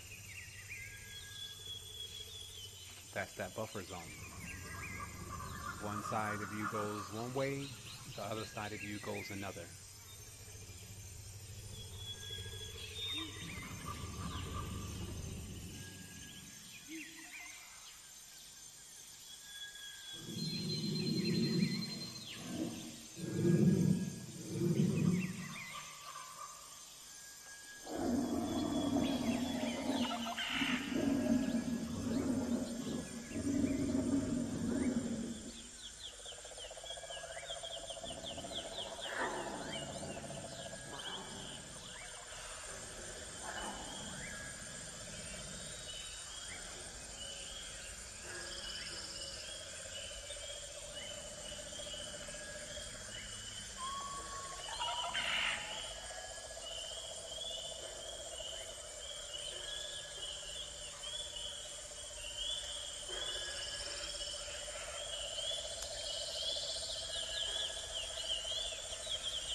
And just remember, everything comes through that womb. That womb is not exclusive to human beings. Other things have wombs too. So we're all experiencing an existence that a large part of us is actually on the other side. And so that's why when we define someone by the small part of what you see, you can be so mistaken.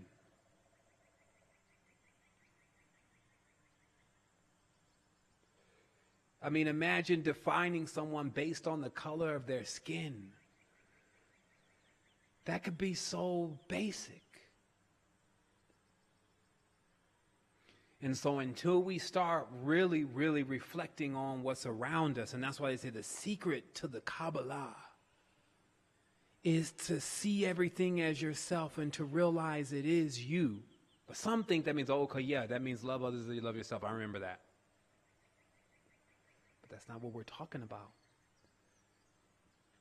We're talking about that everyone is really you. As an all-powerful, magnificent, limitless, that would include them. So the next technique to breaking through is called the beacon. This is when your light shines resplendent. The secret to really, really transcending death is to visualize yourself as a sun. Death only means darkness, so you become the light. You don't depend on any lights. You don't need an external light. So those who have activated their centers see that they have an entire light show going on when they close their eyes. And even if you haven't accessed your light centers in full magnitude yet, you've definitely dreamed. And then when you're dreaming, you're looking at the dream, you're looking at light. See, even in the cave of darkness, light is penetrating, but no one can see. But we can feel it. When we learn to use our senses in harmony with each other, what do you think that some of the most advanced teachings, they teach you how to use your senses, your nose area to sense, what may be around you and what may be close to you. And to determine how its frequency is and what it's about to do. But what do they normally do first? They blindfold you. Look at the baby's eyes. Blind. Seeing triple blackness. But actually seeing what's going on. Seeing through mom. First seeing through the eyelids. Seeing through the amniotic fluid. Then seeing through her dream. Her skin. Then seeing into her world. and then seeing through that atmosphere into another world. And then they want to tell you, well, no, the unbegotten, the baby, it doesn't exist. So then they're just saying, well, we don't exist. So until you start existing, like, look at the structure, look at the stages. See, we're looking at, okay, it's 9 months. In time, this is outside of time. You see? So this is some people say, where's the extra, where's the alien? Hello. But see, you're not seeing it anymore. But see, and don't lose it when you actually think, when you realize that it's you. Don't lose it right then and get into the, you divert the energy all into yourself. For one moment, take a moment and say, well, wait a minute. If I didn't know it was me and it was really me and I did that for several years, how many other people are doing that? And what kind of world would we be living in if everyone starts to stop doing that? And what will actually happen? That's why I'm pure optimist. Some people are like, well, you should have given up by now. It's like those people, they start trying to talk bad about everybody. They're like, man, I mean, where I'm from, this is not the worst. I've seen some places where, it gets really tight. Not to mention, I have people over there that's in the mountains right now being bombed from all around with their babies and their kids there. And nobody deserves that. And I will never step into the position of some kind of oligarch or some kind of dark form mind state entity, eidolon, and then say, well, they deserve it somehow. You see, and then pass judgment on them so that then I'm included into being judged, right? So remember, this could be fun at times, but that's a space you need to reach. That's a leisure you need to have. Like right now, you don't have that leisure because you've been off, literally turned off, non-attractive, as they call it. So thus, nature can attract to you. This is very simple. This is not very hard. How this really works is that when you're on a specific frequency, and that frequency starts to get outside of the spectrum of everything else that's around you, they stop being able to see you. You no longer see them, not like you were really hanging around them anyway, and you start to see something else that's definitely there. As you begin to phase into that frequency more, it now starts to see you. Before it could just feel you, now it knows you're there. You've crossed over. So what happens with collecting the other versions of yourself that are stranded on the time loop and are badly in need of a tow truck in a crash-landed ship? You have to put up a beacon. And how you put up a beacon is when you bring up your vibration in your body through the breathing and through a numerous amount of alchemical techniques that we found on the dimension. And then you perfect your consciousness so that it's symmetric by understanding supersymmetry. Let me just explain it. How do you make your mind symmetric? Well, first of all, you can't make something it already is. So that's the first part.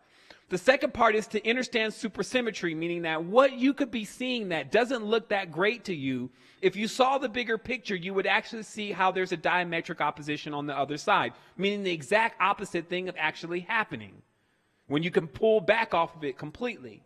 So then it's your choice because you're already judged. You have to judge to even see it. Your first judgment by your eyes is already cast. So that's why the eye is basically the judge. It's going to cast judgment right away.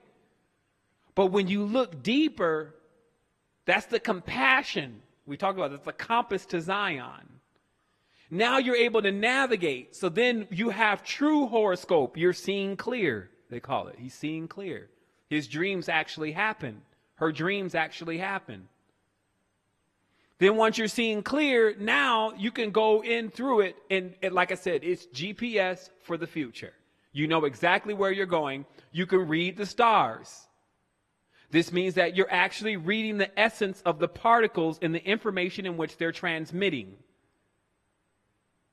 And then when you interpret that, you know exactly what space you are. It's like, oh, I already know what kind of space I'm in. Like if you hit one of these places, like we're not devoid of these abilities. They're just rough right now. But you can jump into a place and know you're not supposed to be there. It's just like, yo, this is something going to go down in here. I better I got to get out of here. You know, you get one of those clubs. I don't care. Again, this doesn't have, these are laws. These are absolutes. They don't respect hues and grays. You see what I mean? So it doesn't matter what you think and what color you think it's supposed to be and all of that. It goes way beyond that. It's not limited to that spectrum. It's not in that prison or prism. So what I did was I said, you know what? I got to go. I got to do it. Every time I watch someone hurt, it pushes me further to keep doing it. Not just this message. I'm doing stuff off the camera. I'm doing stuff on the camera. You know, I got one person mainly working with me, one or two people. It's been 6-7 years. So don't think that the people who are actually really here pushing for humanity are really getting assistance. It's not happening. I'm living proof. Everything that we put into this, we were generating on our own. People are still observing, figuring out if they're going to make their move. But I tell you what, we're going to keep pushing. We're going to keep equipping you. Because the more I see going on, I say, well, you know, Sevan, you know, I have to reflect to myself from another point. Meaning that I have one of me stationed several planets away from here just in case. And then I communicate with it from there. It's like sending a seed into something safe. So it's like a backup. That's the easiest way to explain it. You take your most perfected moment and you make a backup. And then you send it into space in a capsule. And then you reflect off of it because it's still in perfected state. While over time, you will get weathered in time. You see, I'm not here to play games with Dracons, Eidolons, computers, none of this. And the only thing that I've done that is slightly different than many people that I've seen that seem to be holding some great levels of truth is every time I get something, I do the best that I can to come back and to translate it to everyone so that you can take it. But this message, it rubs people because the truth, when you're false, shears through you like one of them 1,000, 2,000 joule or 500,000 joule lasers. Just falsehood gone. Why? Blackness can't live in light. Meaning that these are absolutes. Once one comes around another, truth comes around falsehood, all of a sudden falsehood feels threatened. So this is what the day-to-day experience is for me most of the time, is threatening falsehood. And I got more threats because I don't even work on a physical plane. So what happens next is we start to equip people. Real tech, spirit tech. This means things that drive energy into your body and perfect the harmonic field of the body. Like on a planet of humanitarians, we would spend thousands of years working on this until it was perfected. And we each kept introducing greater and greater stages of perfection of our existence across the continuum. Not teaching our children darkness and horror. Now, the thing is, see, the ancient languages, understand what I'm saying. The ancient program, to make it very simple for you, does not incorporate fear. It has no integer for it. So this means that this kind of being can't even think about that. Do you know what that means? See, English incorporates fear and horror and death and slicing, and they got all sorts of words that actually equal a magnitude of malevolence, but those words are not even present in the ancient languages. That's why I'm saying it's the fluff. Because nobody was trying to use language, physical language, to communicate. I'm going to explain something to you. When I walk up to someone and I say, hey, how you doing? And they say, oh, I'm great. Oh, my name is James. Then this sounds like a Chucky doll or something. Oh, my name is Sarah. Oh, nice to meet you, Sarah. I mean, first of all, what I need to do is, before we even talk, I need to just look at you in 360 degrees. That means take a moment and walk completely around you to just see the structure and what you're under or over before I can say I've met you. So do you see the customs that they're giving you? Anything comes across the border. It's like, I mean, there's no rules in the custom that you're being given. So that means everything is coming across the portals. And this means you're being plundered then, because it would be like another version of the Conquistadorian saga, but going on inside of you, to where all of your minerals, all of your essence, everything that you really are is slowly extracted from you over a period that you start to call time. You see, so what I'm here for is I'm here with something harmonic. Something, we go use the term today, greater. And it's a real thing. And I left islands like the Atlanteans, the Lemurians. I left islands that were complete constructs that still had faults with them, meaning the ones who fight amongst each other. When all of that started, that's when I get out of there. It was written in the original book, in the old book. It says, if you start fighting amongst each other, you'll bring these other kind of frequencies. And that guy said, I'm a lover, not a fighter. He doesn't really want to hang around in those frequencies. So again, a lot of our duty here is to stop the squabbling, get out that rod, that balancing rod, do what we do or what you're designed to do in life in the perfection that you're not only doing on yourself, but also allowing to reflect on others that you're around, and get this thing whipped into shape so we can do two things. See, we already been doing two things. I'm working on doing three things. And let me explain that. Two things is you live in the world, like you wake up every morning, and then you also have this dream thing going on, which you seem to may not have under control, considering some of the stuff that goes on in there. But I'm telling you, you can control three. This is the wake world, what you're calling the dream world, and then, which is really the astral plane, if it should truly be defined. And then there's this other world. And this other world is basically when the human being goes into activation, they step outside of the world. You can still see yourself. And you can even still see yourself in action. But who is moving the strings is you, rather than something else that has governed over your frequency. It's the dominant frequency that is taken over yours. So again, we're not going to get too deep into this today because, this needs structure. And that's why I was saying we have 9 courses.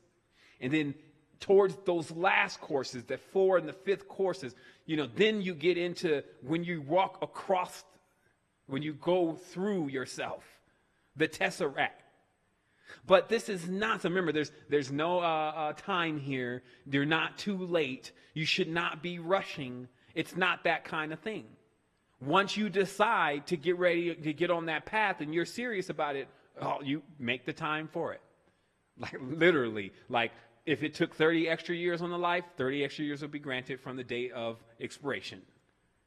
You start to actually see, because there's certain things like a child, you got to realize like a child, you give a child access to certain things. A child could maybe, they can get the toys and they can turn on the faucet and they can do certain things when they get to certain stages. So there are things that you have access to, which I can show you a lot of those things. And then those things work right away. They're very easy for you to do and very easy for you to accomplish. Like when you want to balance yourself by basically putting both poles together, what is the visual technique for that? It's the checkerboard. Either the black and white one if you find yourself to be gray, and a blue and red one if you find yourself to be hue.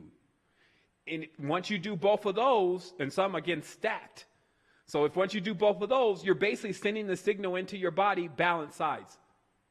Balance sides, because I don't want to hear it. You set yourself up as judge over your own consciousness, not on everyone else. That's why we say master yourself. But then you also get a more deeper aspect of exactly how what the real biome is, because this is not about you just running out there all haphazardly. There's actually correspondences within the real nature, and that's obviously every place that's still on the planet has a deep level of the resonance of the nature that still exists around it, because nature is always going to make sure that there's some kind of checkpoint for you. You just have to find it. Whether this means you got to drive 30 to 40 miles outside the city, it becomes at the end of the day how much you want it. But in many cases, it does depend on the technique, because there's no use in driving 30 to 40 miles out there and then you get out there just to sit there. Meditation is not about just sitting there. There's things that you need to be doing, such as your breathing, and then that takes you places. And then you deal with that once you cross into that, because then that space becomes specific to you. We can give you a pretty good layout of what you will be experiencing based on what most experiences that have been coming through these worlds and being shaped, formed, and fashioned by their poles, which are basically the geometric designs on the top of the world. Like Saturn has a hexagon on the top of the world. Anyone who goes through Saturn alien consciousness does get that hexagon, box, cube state mentality. Put them in a box. That means they died. Okay, so once that happens, when the person accepts that they died, they also inherit fear, because then there's a fear of death. And that's going just through a Saturn alien portal. Many haven't been through that portal yet. Or likewise, the Venusian portal, pretty much everyone here on the planet, if not everyone, has been. Well, it's not everyone. There are some beings that don't go through the Venusian portal, and those are the ones that are most callous. But the Venusian portal is basically the ability to reproduce. And to want to reproduce. Remember, the ability to reproduce is in the want to reproduce, not necessarily the organs, because we've heard of things that get impregnated by just staring into the sun. So the truth is that the want and the desire to want to reproduce can get so strong that you can immaculately conceive. So what I'm saying is that with all of this, why would I be sitting back just taking... Oh my goodness, just think about the limitation to anything that can be offered to be like crumbs. Like what they said, like I saw when they were celebrating on the CERN thing. And I'm like, what are they celebrating for? They got crumbs. Like nothing even really happened. I mean, you would need more than that, or to accomplish more than that, to feel like you've done something for the sake of your own self, not for somebody judging you.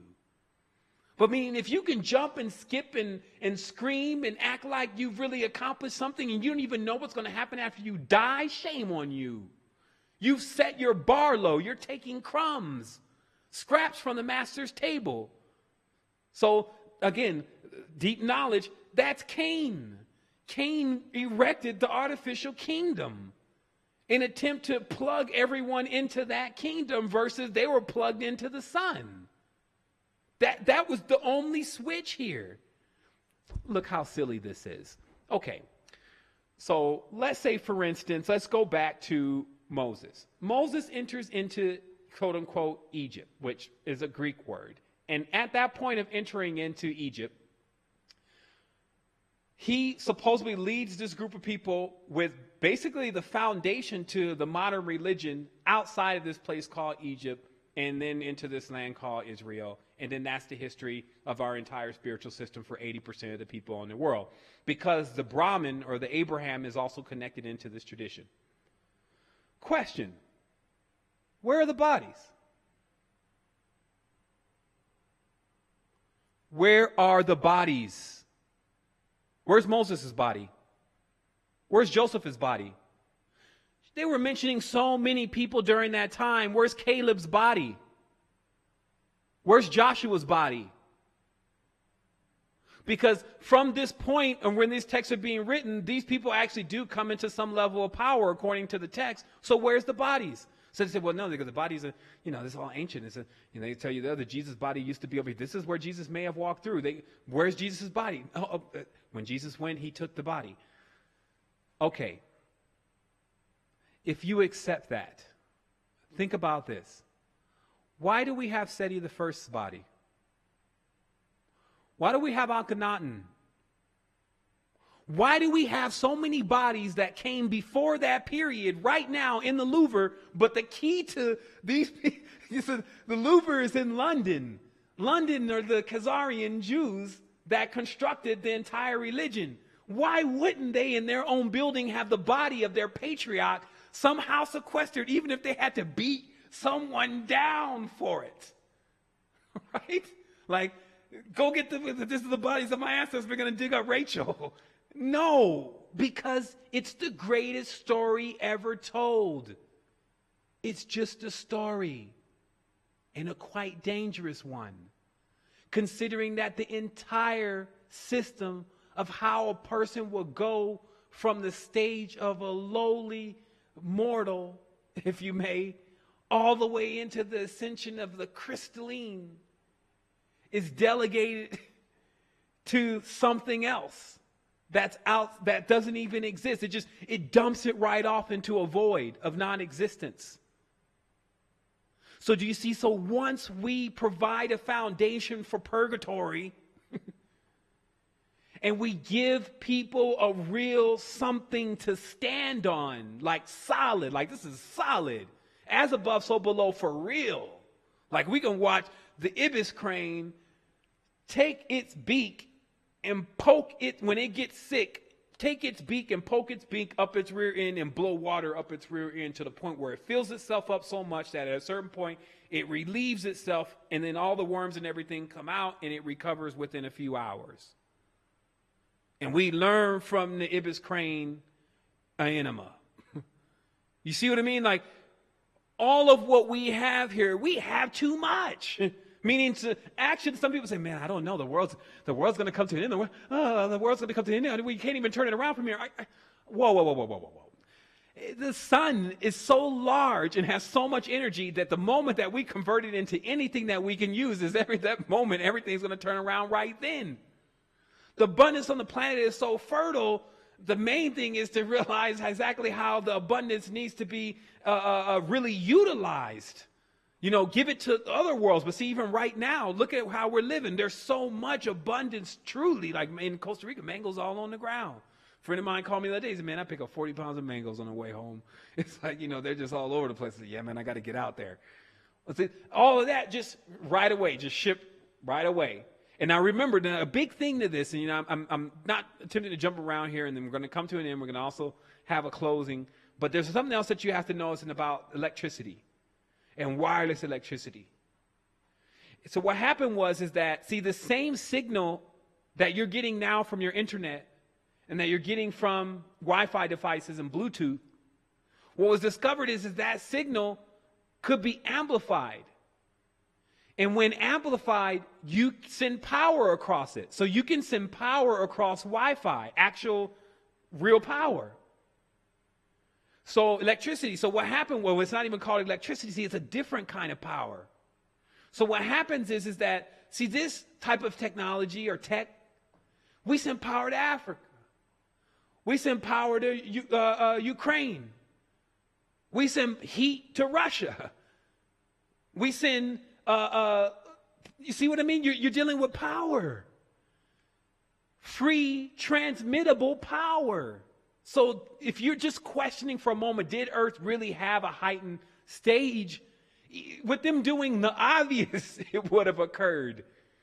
You see what I mean? You're channeling sun's energy, pinging it off of different areas, irrigating other places while you're, you know, keeping other places that are over irrigated, everything in balance, because everyone's maintaining the ship. This is the conclusion of it then. See, if we're always doing what that program wants us to do, then we're missing from our station on the Earth ship.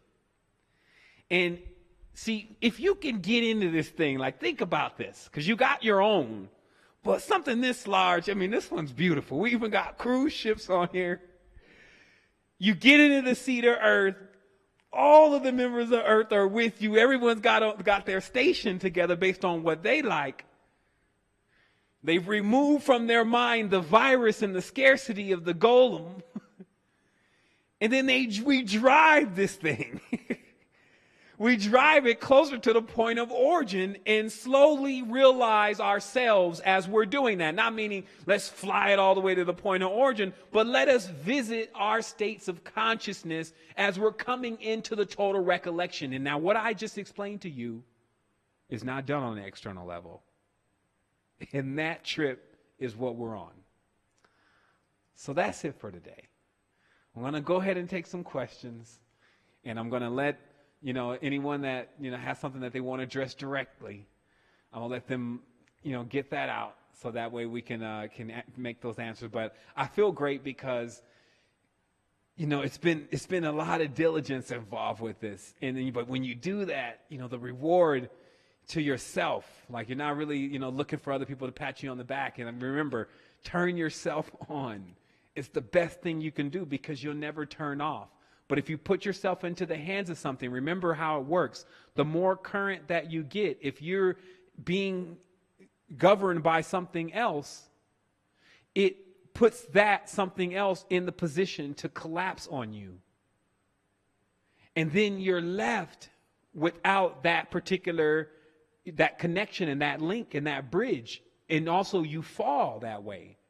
So the easiest way to prevent all this stuff and to really be there for people is to motivate yourself and not to hinge too much on what and how you do things and whether you're going to keep doing this on the response that you're going to get from people that are still going back and forth in the hues, haven't actually made their decision to see what is it to be an absolute, to be firm, unshakable. Then have the courage to walk through that door. Remember, courage is a whole course in itself. It's only really through experience that it's gained. And so working up more courage to really approach self, because as I said before, if you're not this body, what are you? And how would you feel if one day you just met that?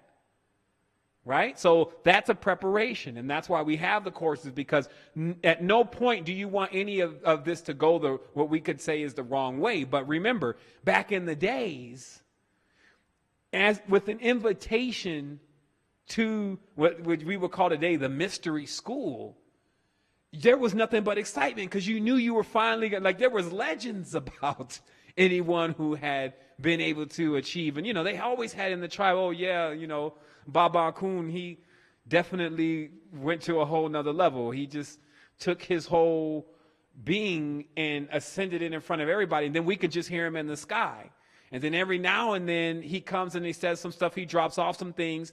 But more than anything, he's dropped off the materials that's necessary for if you want to get to that stage too.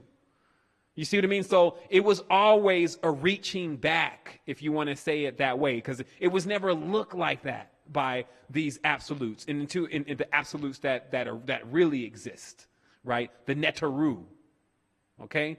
Nature, how we all function, even if, the God from the world exclaiming, I'm the only God inside of the world, God.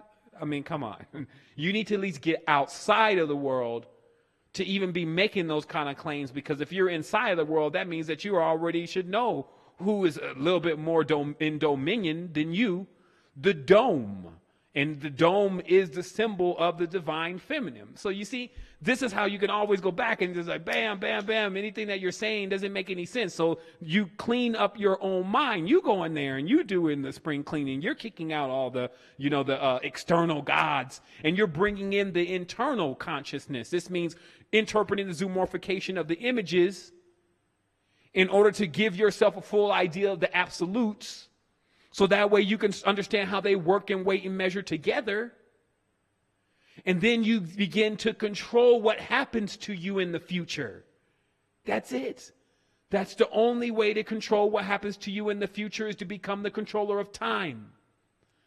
Time and gravity are such strong absolute principles. You need to be a couple notches above them. It does exist. Nothing is everything. Meaning that there's no single identified thing that says it's everything. Everything includes all things. So you see, this is how you have to keep going in. These are mantras to your consciousness. So you just keep, every time it keeps hammering you, because remember, Cain will raise himself up. And Abel will too. In your temple, meaning right up in your head, in your mind, both of them will sit there, one with the pitchfork and one with the halo, and start going at it with you, Mr. Red and Blue, and then have you all in the hue and not having you seeing the absolute truth. And then from that point, time begins, because the oscillation of anything going back and forth, that vibration, that friction, which is the key to phi, creates ad infinitum. So it actually creates what we call time in a spiral. So this doesn't mean time is evil. This doesn't mean the spiral is evil. This doesn't mean Saturn's evil. This doesn't mean shit. Why don't you wake up and realize all this stuff is bundled together, the poison and the cure. It's only about the formula. So when you know the formula to cure your ailments, you know exactly how much of any of this you need to truly get what you want. Okay? Because right now, everyone is central to your universe. You're looking out from your space. I'm not looking through your eyes as you and feeling you. That's another technique. It's way up there.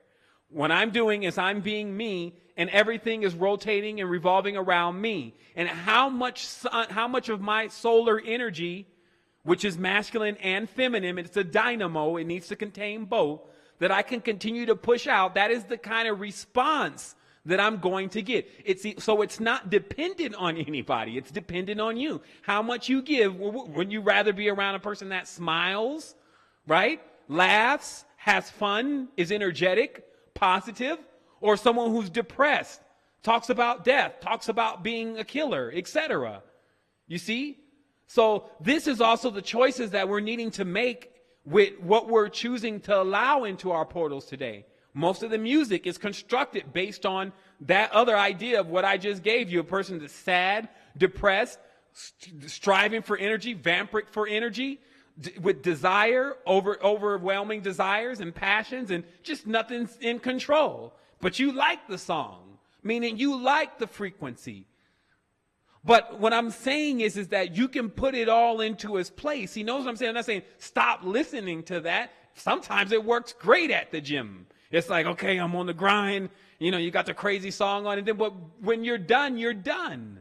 You know, if you're listening to it all day, see, because remember, anything that you're telling anyone is what they have to do is a dogma. You need to give people the full range of experience. I'm looking for the full range. Now, in my wisdom, I know more of what I want this incarnation and more of what I want to expect in my future incarnations, what I want to move out of my frequencies, and what do I want to invite into my frequencies. You see? And how they should play together, because we have a module that played together very well. And only until we touch it and we cause the schism could there be an imbalance within it, right? And I'm talking about the world and its imbalances is the entry of our L. You see what I mean? So let's just keep it moving. Let's go ahead and answer some questions. You can go ahead and ask your question now. I'm looking directly at the chat box. And I'm ready to take it. So I'm just going to take a moment for everyone to go ahead and copy and paste what they have.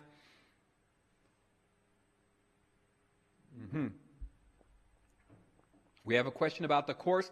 By the way, there is a frequent asked question that's available on the bottom of the website.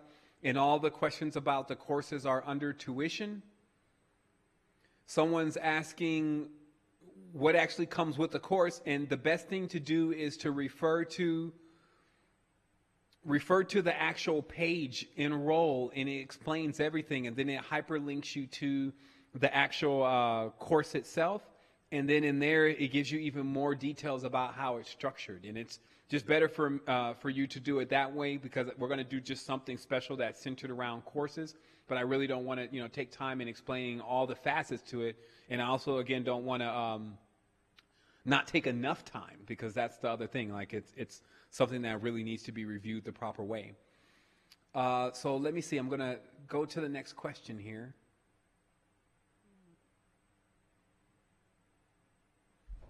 Okay.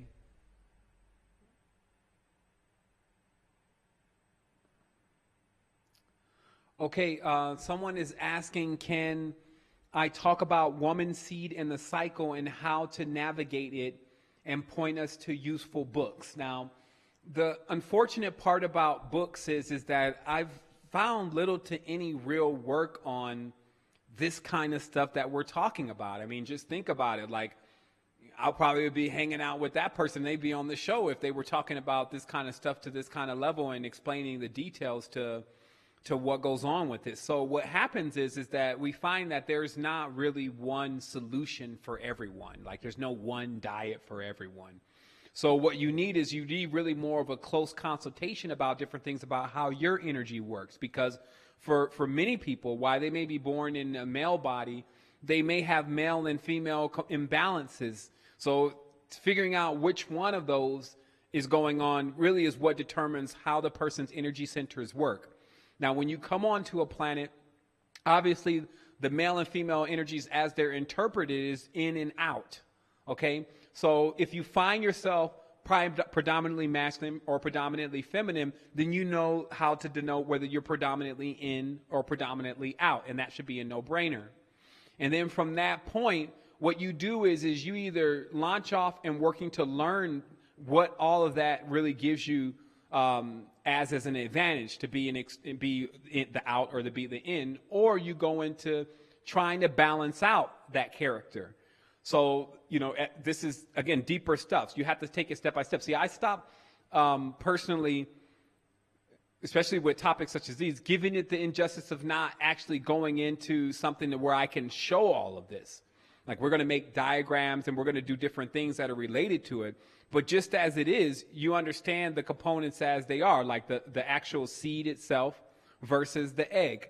The egg, which is what woman carries, has all of the nutrients. It has all of the minerals. It has all of the substance to sustain life. So if we just took that alone, what we're saying is that for a female, this is a woman that answered the question, at all points, but mainly at a high point, she actually contains these elements within herself to create life.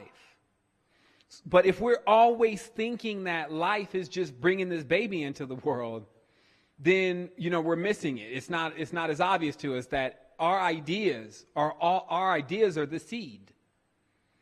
Then the womb is life. So as a woman, you have the seeds as ideas, and then you have your own womb to bring them out into physicality. So a man is going to be a bit more difficult because to bring it into physicality, he has to bring it through an inception or an envelope. But for a woman, because you got to remember the entire design of our world didn't lean on ideas like I want a Bugatti and I want a Maybach, but more leaned on that I wanted to increase my evolutionary principle, my genetic string, and my knowledge and intelligence in the amount of light that I'm emitting. So for a woman to bring forth something like that and to actually see that and then also take it through its rearing process was accessible. So this is what we have to realize, because some people are just trying to figure out, well, how they're going to manifest this condo that they want from their womb. And that's how silly it sounds. Now, obviously, many things are trickle downs of this. Like what I do personally is, because it's not all about bringing things into physical planes, it's also about accessing information and knowledge. So you have a high and low point to yourself, and then you have a balancing area of yourself. And this is kind of like the riddle within your own self as a Sphinx. So you have to basically figure out all your weights and measures and the formula that's necessary for you to actually get your manifestation coming instantaneous.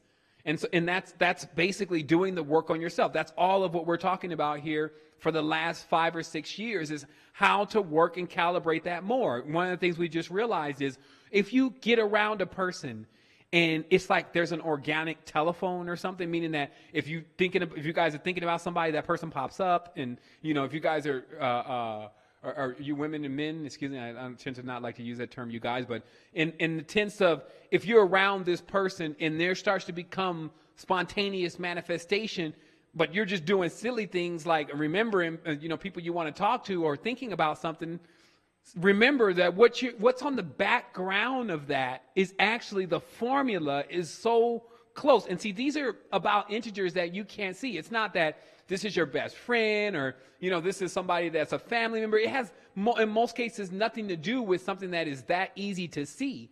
But more in the background, you'll start seeing different hues and colors connect the right way. And this is because the other side, because remember that when the envelope splits, there's one on the other side. That other side version connects with their other side version, and then they create a symphony together. And this in that symphony creates the synchronizations for manifestation to come out quicker.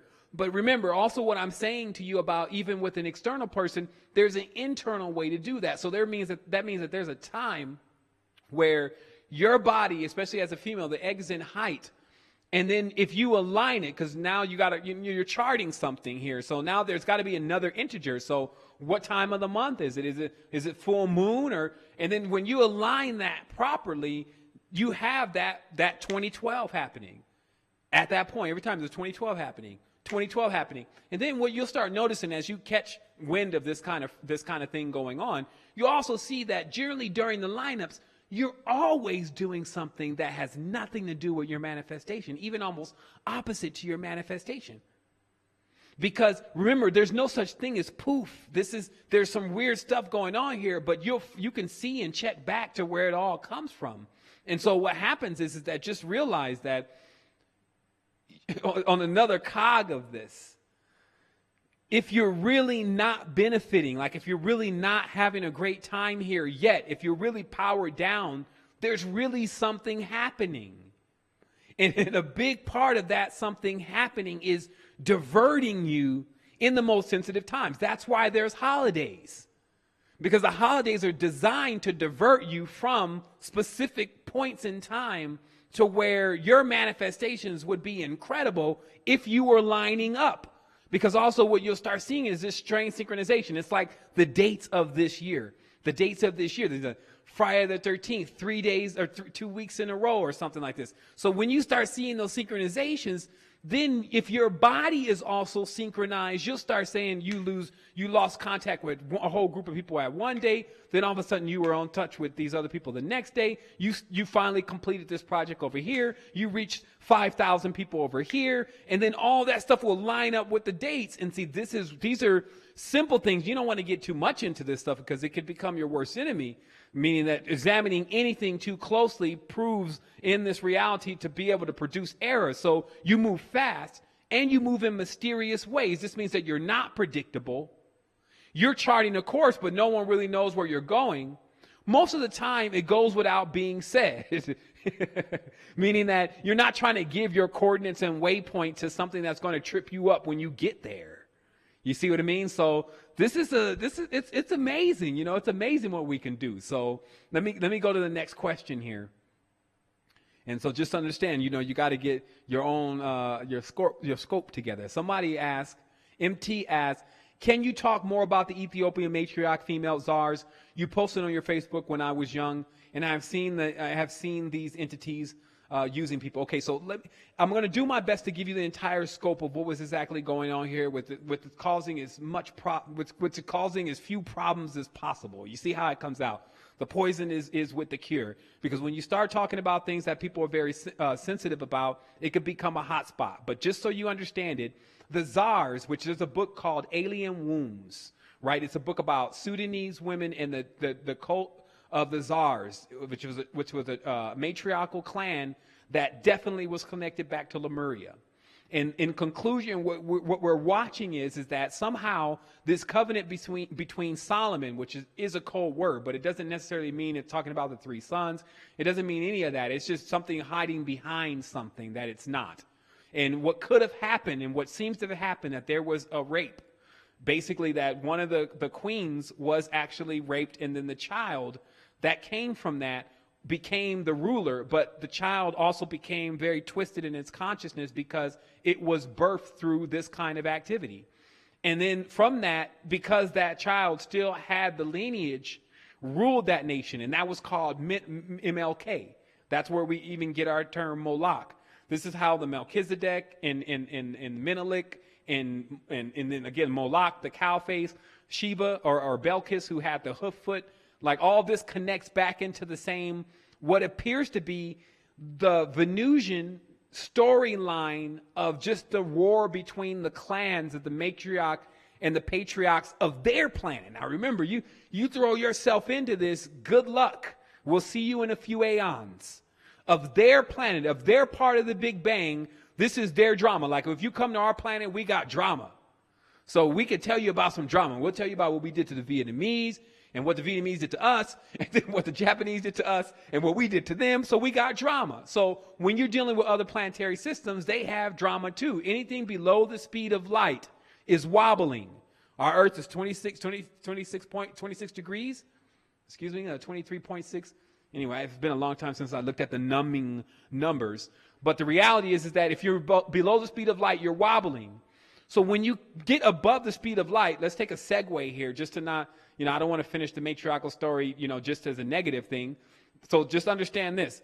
As you speed faster, as you go faster, you come out of the wobble. So this means that all the distorted geometry that comes out when you're wobbling, it doesn't come out anymore, and you're perfecting yourself, okay?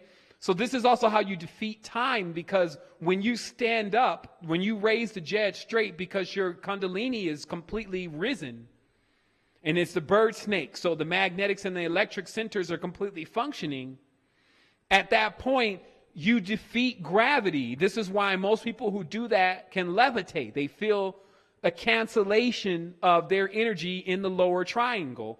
And so they're basically in a thrust. And now when you're in this thrust, gravity is not acting on you like it's acting on everyone else. This gives you extreme government over time. So what's occurring behind the timeline, or the tails of the time loop, are the wars between the matriarchal and the patriarchal clan, which are like Ouroboros, like an old black man or old white man and an old black woman. That would be the two extremes that would need to connect in order to create an entire timeline of drama, or what we call the dragon mother. And remember, the planet, the universe, etc., doesn't have issues. So it doesn't have issues with this. Some people think, see, gravity, and I'm telling you, absolute, they don't have issues. They don't feel like what we think they feel. They're absolutes. They feel themselves. Yo, I'm feeling myself. You see what I mean? I'm fire. I'm feeling myself. I'm all fire. Fire's not thinking it's water. That's not how it works. So that's also why absolutes are fixed. They say these are fixed stars. They don't move. They move in a circle across the celestial vault because they're in time. But other than that, they're there because they're absolutes. They're like, yo, I'm this. And I have no problem being this, and nobody's going to change me. And we've had this happen in our lives before. It could be happening even now. I'm this. I'm a fixed star. Now, nothing's truly fixed, so obviously it's moving a little bit, just like a rock is actually moving if you can get into the right frequency to see it. But that's, again, time, in the band of times. So someone's asking, okay, so to finish that, so what happened was once they blended with the covenant, okay, once they made this new covenant, which was the covenant of Menelik, that's when the New Testament came out. Okay, and then from this point, things are changing rapidly. There's basically a coup. And it's clear that there's been a major betrayal. And this is why that the Ethiopians are not allowed in the land of Israel now. But these people, this is what you're dealing with. You're dealing with kings who, if you can even still read about many of those kings, they weren't the greatest kings as far as their people. They had gone on in the luxury, like the same thing that the kings and queens are doing these days with the people. It had gotten to that in Upper Egypt. So what happens is that, but who is there and what color they are should not even be of everyone's concern. It should be more of what was the result. The result was a complete culture was hijacked. A group of people who were basically half-breeds went and created a whole nother pantheism out of Kemet knowledge. What are we talking about? That the people that we're calling the Greeks, which are really descendants from the Ethiopians, you could still see the connections there. Remember, none of these people are called Greeks and Ethiopians then. Radio wasn't called radio when it first came out. The radio waves weren't called radio waves when they first discovered them because there was no radios.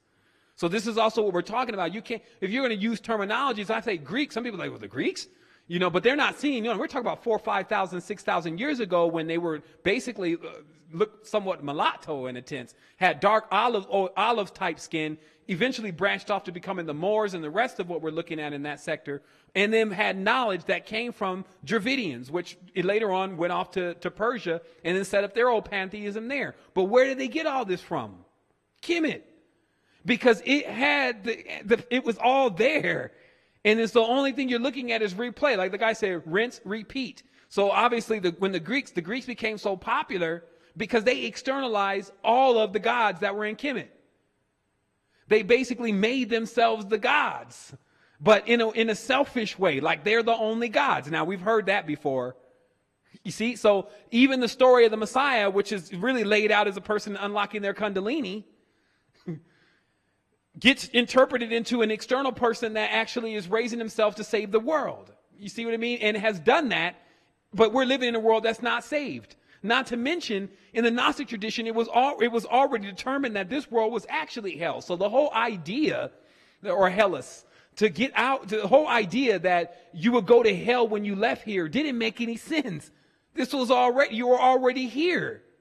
So these are the things, like once you study, once you have the knowledge, but then it's going to be about, remember, right now it's operation what you gon' do. Meaning that these folks, these people that say they control things, CNN, Kanan, whoever, the ones that playing with the box and the Hellraiser all the time, these individuals are at a point, they're at their breaking point right now. They don't know what to do and they don't care. They're not even in a position to know and care. That's all something that you have to do. You need a certain frequency type to know and care, or else you're just basically dumb. Like, it's time out for the playing. We will all be ignorant until we come into the full truth of who we are. And if the full truth is we're everyone, obviously these people have not come into it yet. So what are we dealing with? Dummies. Anytime you actually interpret it as something else, what do you become? A dummy. And then what do two dummies do together? Dumb stuff. So thus, here we are. We got massive amounts of silica. We got composites and traces of minerals. We got lasers to cut crystals into perfect symmetry. We have. You see? So this is how it is for me. Like, see, I have it contained very well in my consciousness. I can still function through the day. I can still do what I need to do. I can handle thousands of programs. I can deal with the whole tech support and customer service of broken, backwards ass, not real technology, which is what we're given to deal with. I can deal with the non-supporting, non-donating people that basically are downtrodden, so they don't even have anything to really give. And then if they did, then that means they're suffering from something worse, which is the Smeagol. So, and this then is not targeting anyone. This is actually creating something that gets people out of being targeted. You see what I mean? Like this is the refuge that one comes to when they've been beat down, downtrodden, and then stripped of their culture, but haven't given up.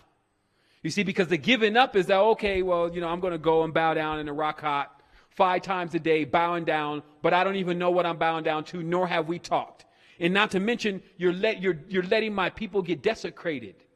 Meaning that if there was something that was supposed to be greater than me that would allow my mother, my father, my sister, and my brother to get eradicated, we would not be on speaking terms at all. I would have automatically assumed it was you. You see what I mean? That's common sense, but it ain't common. Because if you can't get outside of the box, the simple stuff doesn't make sense. It's only the complex things, since the cube in itself is so, like I said, numbing with numbers. A person needs a whole scientific theory, and give me the books. I mean, more cubes, please. More cubes, please. Oh, I'm going to learn it. I'm going to learn it, right? What are these? These are words. They're cubes. So if someone doesn't know how to put the thing together, build the real tower, then all of what they can be saying to you at times could be virtually worthless. So this is what I sit back all day and sometimes and I scan and I just see all the messages coming out and I'm like, man, is there anything going to be new coming out? Are we going to act like we don't have no names forever? Is that really the solution to everything, that we just need to stop calling ourselves this name? Man, these people are playing games. The moment that you start looking into their books, start reading into their laws, and then thinking you're going to get something different beside division out of that, meaning dividing from yourself, then you didn't understand how it was really designed. I'm taking everything, James, John, Tom, Luke, all of the entire little angelic Metatronic cube, and then we're going to take that, break it out of its box, and let it experience in another side of itself, because it's been hurt and damaged too. But before we can do that, we at least need to understand the dimensions. Meaning that leaving someone behind is only leaving yourself behind. If you don't have a solution for the most wicked one, you didn't set the bar high enough. And failing to set the bar high enough put you in a situation like when you're going to sit down and do some push-ups and you say you're going to do 20, you start getting tired around by 15. But if you said you was going to do 40, you would have got to 20 with a breeze and start getting tired when you were 30. That's how, when you hit 30, that's how the mind works. When you set a bar for it really high and say, you know what? Even the devil's going to go. He's going to. Like we're going to do complete overhaul, all the issues, everything gets worked out. All the Ritalin, the ADHD, the being born out of the pleroma, the problem he had with his mother with Sophia, the whole Jackal character that he needs to lose, the whole time thing, not wanting anything to change, the old crusty Saturnalian crone is actually going to get reinvigorated too, and we're going to be getting rid of a lot of that radiation, because until you do that, you don't have the compassion. And guess what? Here's the end. If you think like your enemy, you'll perish with your enemy. See, there's already another world going on. I keep telling you that. How you act, though, is determining whether you can get there. So when you're experiencing this reality as it is, and you see, like, there's few movers and shakers right now. So the actual current of the world is getting stagnant. It's like being bored on a Friday and a Saturday. Nothing to do. Nobody's using it. See, Earth is like abundant female. Like if she's not entertained, she's going to dip. So it's like coming unhinged because all of its powers and forces and things are not being utilized. Do we see it being really utilized for what it can do? No. So it's alive, right? Yes. So how do we act as being alive when we're not being used for what we want to do? Non-interested. We lose attraction. Then once we lose attraction, we actually lose our magnetic force. With no magnetic force, you die. Because you're sending that program. You're saying, okay, I got to type into the astro projection, or what do they call it? The astro database. You know, here goes that Akashic record. Okay, Akashic records. I'm on this planet. This planet's called Earth. The quadrants are 2, 2, 3, 4, 5, 4C. And actually, I'm really having a hard time here. Everything seems to be working out in my favor. I'm kind of depressed, and I don't really like the relationship I'm in. And this thing is getting too much restrictions. It looks like they accepted Martian laws. Everyone's trying to possess each other and get married to each other and just say that each other belongs to each other. And then the planet over, it's just, I got to get out of here, right? So that's where the person's mind state is, maybe a lot more slower than that. When they're in this whole thing and they can't control it. But remember, what you're seeing flying around you is, you know, Atun, Nephara, Basset, and all of the energies that in your universe are out of control. Nature, you're having global warming. You're having earthquakes. These things are not just happening outside. They're happening inside. But if we do the ostrich, we stick our head in the sand, we act like it's not affecting us, we're acting like we can't feel it anymore, what is going to be the repercussions to that? And do we want to let that be done to us? That's what we should be thinking about. Like, see, this is not about everyone else anymore. It's about, are you going to let this be done to you? And I know some people on this line, majorities. Once they start hearing it like this and they've already heard, they're like, you know what, it is about me. I do need to do my thing. I'm going to go ahead and push forward from here. I know what to do. So I'm going to take a couple more questions. Obviously, I can't take all the questions today. All right, so let me see. There's a question here that says, thank you, Tyson. Clearing that up, it was 23.5 degree tilt on the Earth.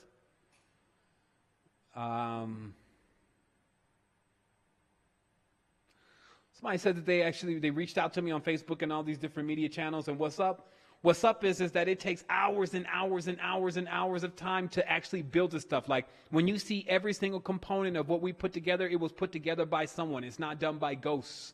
So because of that, it leaves me little to any time to do things like interpret dreams and that kind of stuff. So if you're talking about something where you want to link something up and you got it already ready for it to get to its next level, then hit me up about it. But if it's just about a question or something, you know, these are really the times to ask those questions to, you know, really get that kind of stuff out. Other than that, you know, as long as we're in time, there's not much time to engage without building something. So the best thing is to connect something together, build something together, and then we'll talk about it while we're working.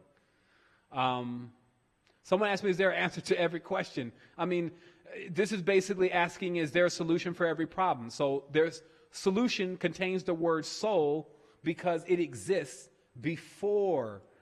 Soul or sun exists before. So this means there's always the answer to every question, because before anything is ever proposed, the answer has already been conceived. Remember, all languages, they lock into each other. That's why it's called a cabal or a cable. The first letter connects with the last letter, and then it's sealed. So once that occurs, that means that everything has its diametric opposition or solution, aka the answer. Let's see. I'm not sure if someone's saying something or typing a story, so I'm going to keep going.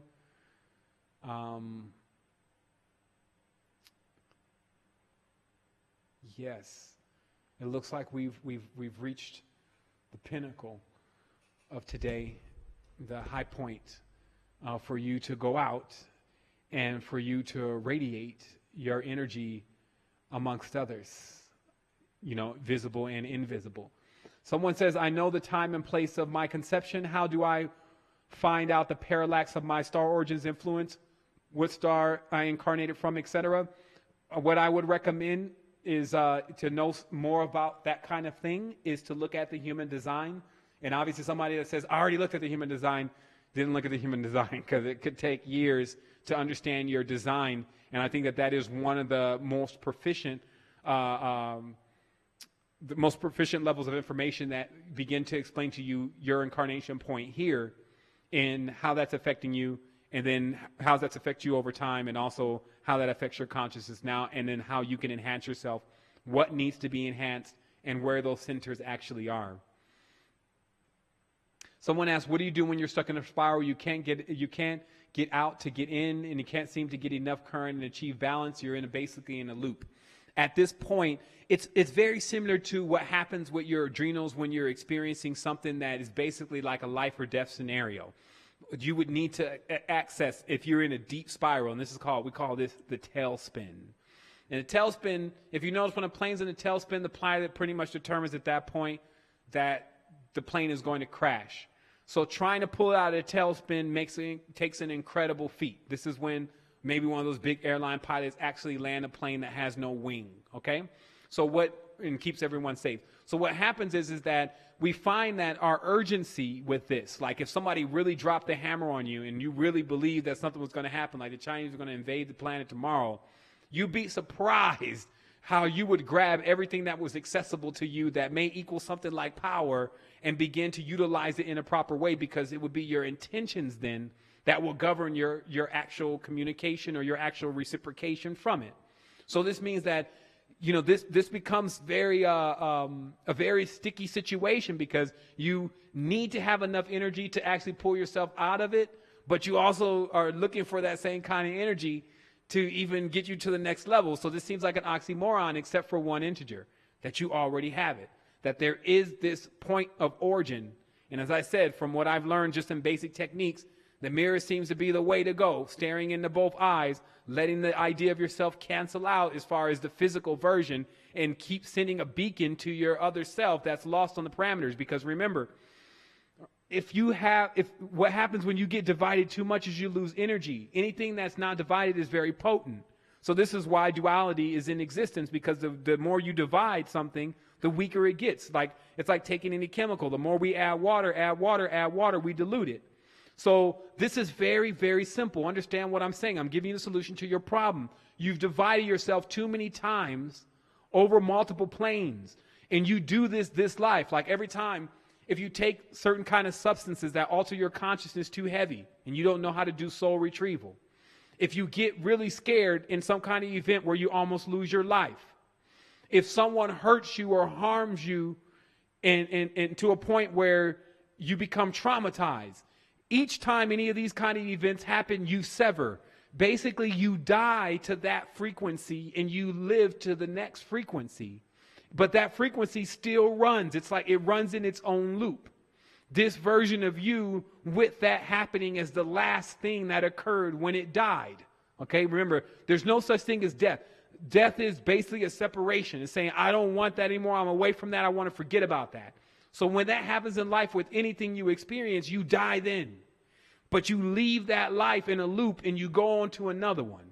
When you do that too many times, you have too many running. This is like too many things plugged into something very small, or everything trying to use one small energy source to power everything.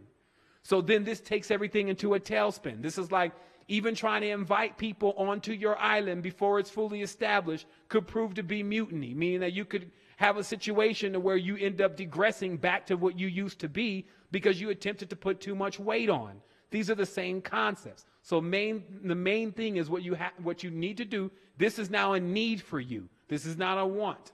So what you would need to do is you would need to be able to access, again, yourself and start closing those loops so that way you could start preserving that energy. And this is a real thing. This is not namaste, Archangel Michael across the rainbow grid. This is not that. It's, okay, I'm ready to meet him.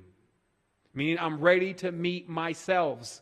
And I know, because remember, if everything ain't what they say, hunky-dory, that means that 9 times out of 10, what you're going to be presented with is something that you may want to neglect. You see what I mean? Again. But what you have to do is turn on the compassion with yourself and then embrace. And this is the beacon. And then again, this is how it works. And I know it's going to happen for you. So just take that technique.